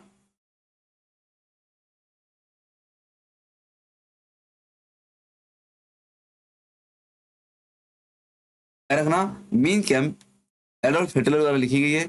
इस पुस्तक में एडोल्फ हिटलर की आत्मकथा और राजनीतिक विचार हैं। यदि बात की जाए इसको पब्लिश किसने किया था, इसको पब्लिश किसने किया था? तो रूडोल्फ रूडोल्फ हैस महोदय ने इसको पब्लिश किया था। रूडोल्फ हैस महोदय ने इसको पब्लिश किया था। क्वेश्चन है, शीत युद्ध की नीति को छोड़ने वाला कौन था? शीत युद्ध की नीति को छोड़ने वाले कौन थे? कोसेगिन, खुरुश्चेव, ब्रेजनेव या गोरबाचेव? कौन थे बेटा? करना खुरुश्चेव। खुरुश्चेव महोदय आपके शीत युद्ध की नीति को छोड़ने वाले थे, ठीक है ना। निकिता खुरुश्चेव ने शांतिपूर्ण सहिष्णुता की नीति अपनाकर शीत युद्ध के तनाव को कम करने का प्रयास किया था। तीसरी दुनिया शब्द प्रथम प्रयोग किस वर्ष हुआ था? थर्ड वर्ल्ड का प्रयोग फर्स्ट वार कब हुआ था? थर्ड वर्ल्ड का बताओ। तो आपके 9 स्वतंत्र एशियाई और अफ्रीकी देश हैं, उनके लिए तीसरी दुनिया शब्द का प्रयोग किया, कब किया गया था? 1952 में, 1952 में किया गया था, ठीक है। तीसरी दुनिया शब्द का प्रयोग 1952 में 9 स्वतंत्र एशियाई और अफ्रीकी देशों के लिए किया गया था। 1921 में गुटनिरपेक्ष देशों का प्रथम शिखर सम्मेलन कहाँ पे हुआ था बेटा? बेलग्रेड में हुआ था। बार बार आ रहा है, हर पेपर में आ रहा है, तो आपको बिल्कुल गलत नहीं होना चाहिए। The first non aligned movement summit conference was held in Belgrade in 1961, ठीक है ना। यूनेस्को की स्थापना कब हुई थी बेटा? तो यूनेस्को की स्थापना नवंबर 1945 का बेटा, नवंबर 1945 में हुई थी, ठीक है ना। Study of history, study of history किसके द्वारा लिखी गई है? स्टडी ऑफ हिस्ट्री किसके द्वारा बेटा? टाइनबी के द्वारा, किसके द्वारा? टाइनबी महोदय के द्वारा लिखी गई है, इसको आपको याद रखना है, ठीक है ना। टाइनबी ने स्टडी ऑफ हिस्ट्री बुक लिखी है, ठीक है ना। इतिहासकार और प्रसिद्ध दर्शन के विद्वान थे, इतिहास दर्शन के विद्वान थे, ठीक है ना।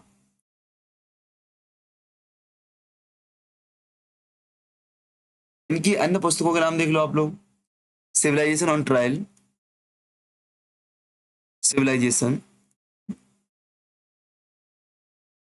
On trial,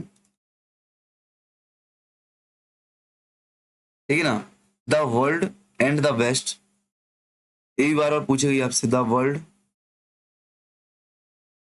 and the best,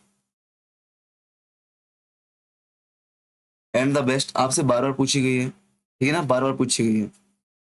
choose life, एक और बुक का नाम है choose the life, choose life इनकी बुक का नाम है, अर्नोल्ड टाइनबी की बुक का नाम है, ठीक है ना।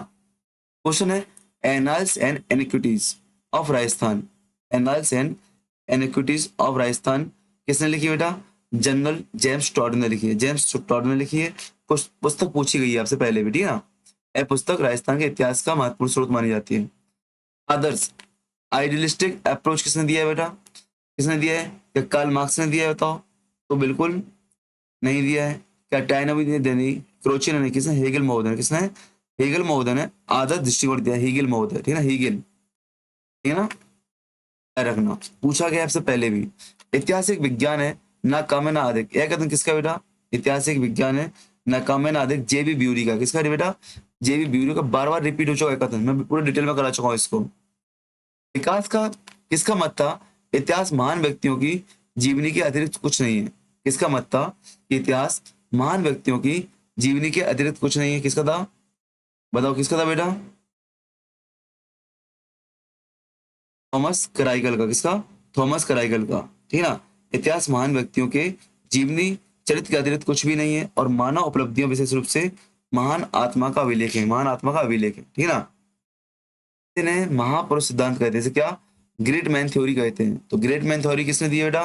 थॉमस क्लाइकल ने। पूछा जा सकता है, ग्रेट मैन थ्योरी किसने दी है? थॉमस क्लाइकल ने दी है। इतिहास में विज्ञानों की रानी, क्वीन ऑफ साइंस किसे कहा जाता है? इतिहास में विज्ञानों की रानी किसे कहा जाता है? तो जियाउद्दीन बर्नी को, जियाउद्दीन बर्नी को क्वीन ऑफ साइंस कहा जाता है, विज्ञानों की रानी कहा जाता है, ठीक है ना। जो कि मोहम्मद बिन तुगलक और फिरोज शाह तुगलक के टाइम पे भारत में रहा है, ठीक है ना। जियाउद्दीन बर्नी को विज्ञानों की रानी कहा जाता है। इसकी प्रमुख कृति तारीख फिरोज शाही है, एफएसटी और एमबीडी के टाइम पे भारत में रहा है। इतिहासकार एवं तत्वों के बीच ईएच कार का है भैया, पूछा जा चुका है पहले, पहले पूछा जा, किसका करना है? ईएच कार का है। फिर 5वीं बार, 6 पेपर और 5 बार आ चुका है। इतिहासकार का एवं तत्वों के बीच निरंतर अंतर क्रिया की प्रक्रिया, किसका बेटा? ईएच कार का है, ईएच कार का है, ठीक है। उनकी प्रसिद्ध पुस्तक है what is history, what is history की फेमस बुक का नाम है। क्वेश्चन है, ऐतिहासिक भौतिकवाद के सिद्धांत का प्रतिपादन किसने किया? ऐतिहासिक भौतिकवाद के सिद्धांत का प्रतिपादन किसने किया बेटा? तो ऐतिहासिक भौतिकवाद के सिद्धांत कार्ल मार्क्स ने, किसने? कार्ल मार्क्स ने किया, ठीक है ना। तो कार्ल मार्क्स ने ऐतिहासिक भौतिकवाद के सिद्धांत का प्रतिपादन किया है। इनके अनुसार भौतिक और आर्थिक परिस्थितियां इतिहास की दिशा निर्धारित करती हैं। वर्ग संघर्ष याद रखना, ठीक है ना। भारत में प्रथम पंचवर्षीय योजना किस महत्वपूर्ण क्षेत्र में लागू की गई थी बेटा? तो पहली आपकी एग्रीकल्चर, पहली की आपकी नहीं, पहले आपकी इंडस्ट्री, उद्योग में की गई थी, पहली की आपकी उद्योग में की गई थी, इंडस्ट्री में, ठीक है ना। याद रखना, प्रथम पंचवर्षीय योजना मुख्यतः कृषि और सिंचाई पर था। हाँ, उद्योग सेकंड में था बेटा, यहाँ पे गलत है, उद्योग सेकंड में था, है ना। पहला एग्रीकल्चर ही आपका, फर्स्ट एग्रीकल्चर है, सेकंड आपका उद्योग रहेगा। प्राइमरी आपका एग्रीकल्चर रहेगा, इसका आंसर सी है, क्या आपका? सी है, ठीक है ना। सी इसका आंसर आएगा, आपको यहाँ पे गलत लिखा है, सी आपका आंसर आएगा यहाँ पे, ठीक है ना। चलो, निम्नलिखित में कौन सी पुस्तक बलबन के शासनकाल से प्रारंभ होकर फिरोज शाह तुगलक के 6वें वर्ष में समाप्त होती है? तो ऐसी कौन सी पुस्तक है बेटा? तारीख फिरोज शाही, क्या है? तारीख फिरोज शाही किसकी है? जियाउद्दीन बर्नी की है, जियाउद्दीन बर्नी की है तारीख फिरोज शाही। बलबन बलबन से लेकर फिरोज शाह तुगलक के 6वें वर्ष तक का वर्णन मिलता है, और किसके टाइम पे रहा है बेटा? एमबीटी और एफएसटी के समय पे यहाँ पे रहा है। निम्नलिखित फ्रांसीसी राजाओं में किसने भविष्यवाणी की थी? उसके बाद पहले आएगा तो लुई 15वां अपने आप की भविष्यवाणी करता है, ठीक है ना, कि हम बर्बाद करेंगे देश को, ठीक है ना। क्वेश्चन है बेटा, निम्नलिखित शासकों में से प्रबुद्ध निरंकुश शासक किसे कहा गया है? प्रबुद्ध और निरंकुश शासक किसे कहा गया है? अंतिम क्वेश्चन बेटा आज का, फेडरिक महोदय ने, किसने? फेडरिक महोदय ने कहा है, ठीक है, फेडरिक महोदय को कहा गया है, ठीक है ना, इस बात को आपको याद रखना है, ठीक है ना। अच्छा मैं आप, अरे यार वो कट गया यहाँ से। मतलब हम लोग 6 क्वेश्चन, 6 पेपर सॉल्व कर चुके हैं, 6 पेपर सॉल्व कर चुके हैं। कल से आपके जो पेपर इसमें आएंगे, राजस्थान लोक सेवा आयोग के पेपर आएंगे। आपको बता दूं, ये आपके पेपर यूजीसी नेट के लिए ही महत्वपूर्ण है बेटा, ये आपके सारे पेपर यूजीसी नेट के लिए भी महत्वपूर्ण है। और राजस्थान लोक सेवा आयोग का जो पेपर होता है उसमें 150 क्वेश्चन होते हैं, क्या?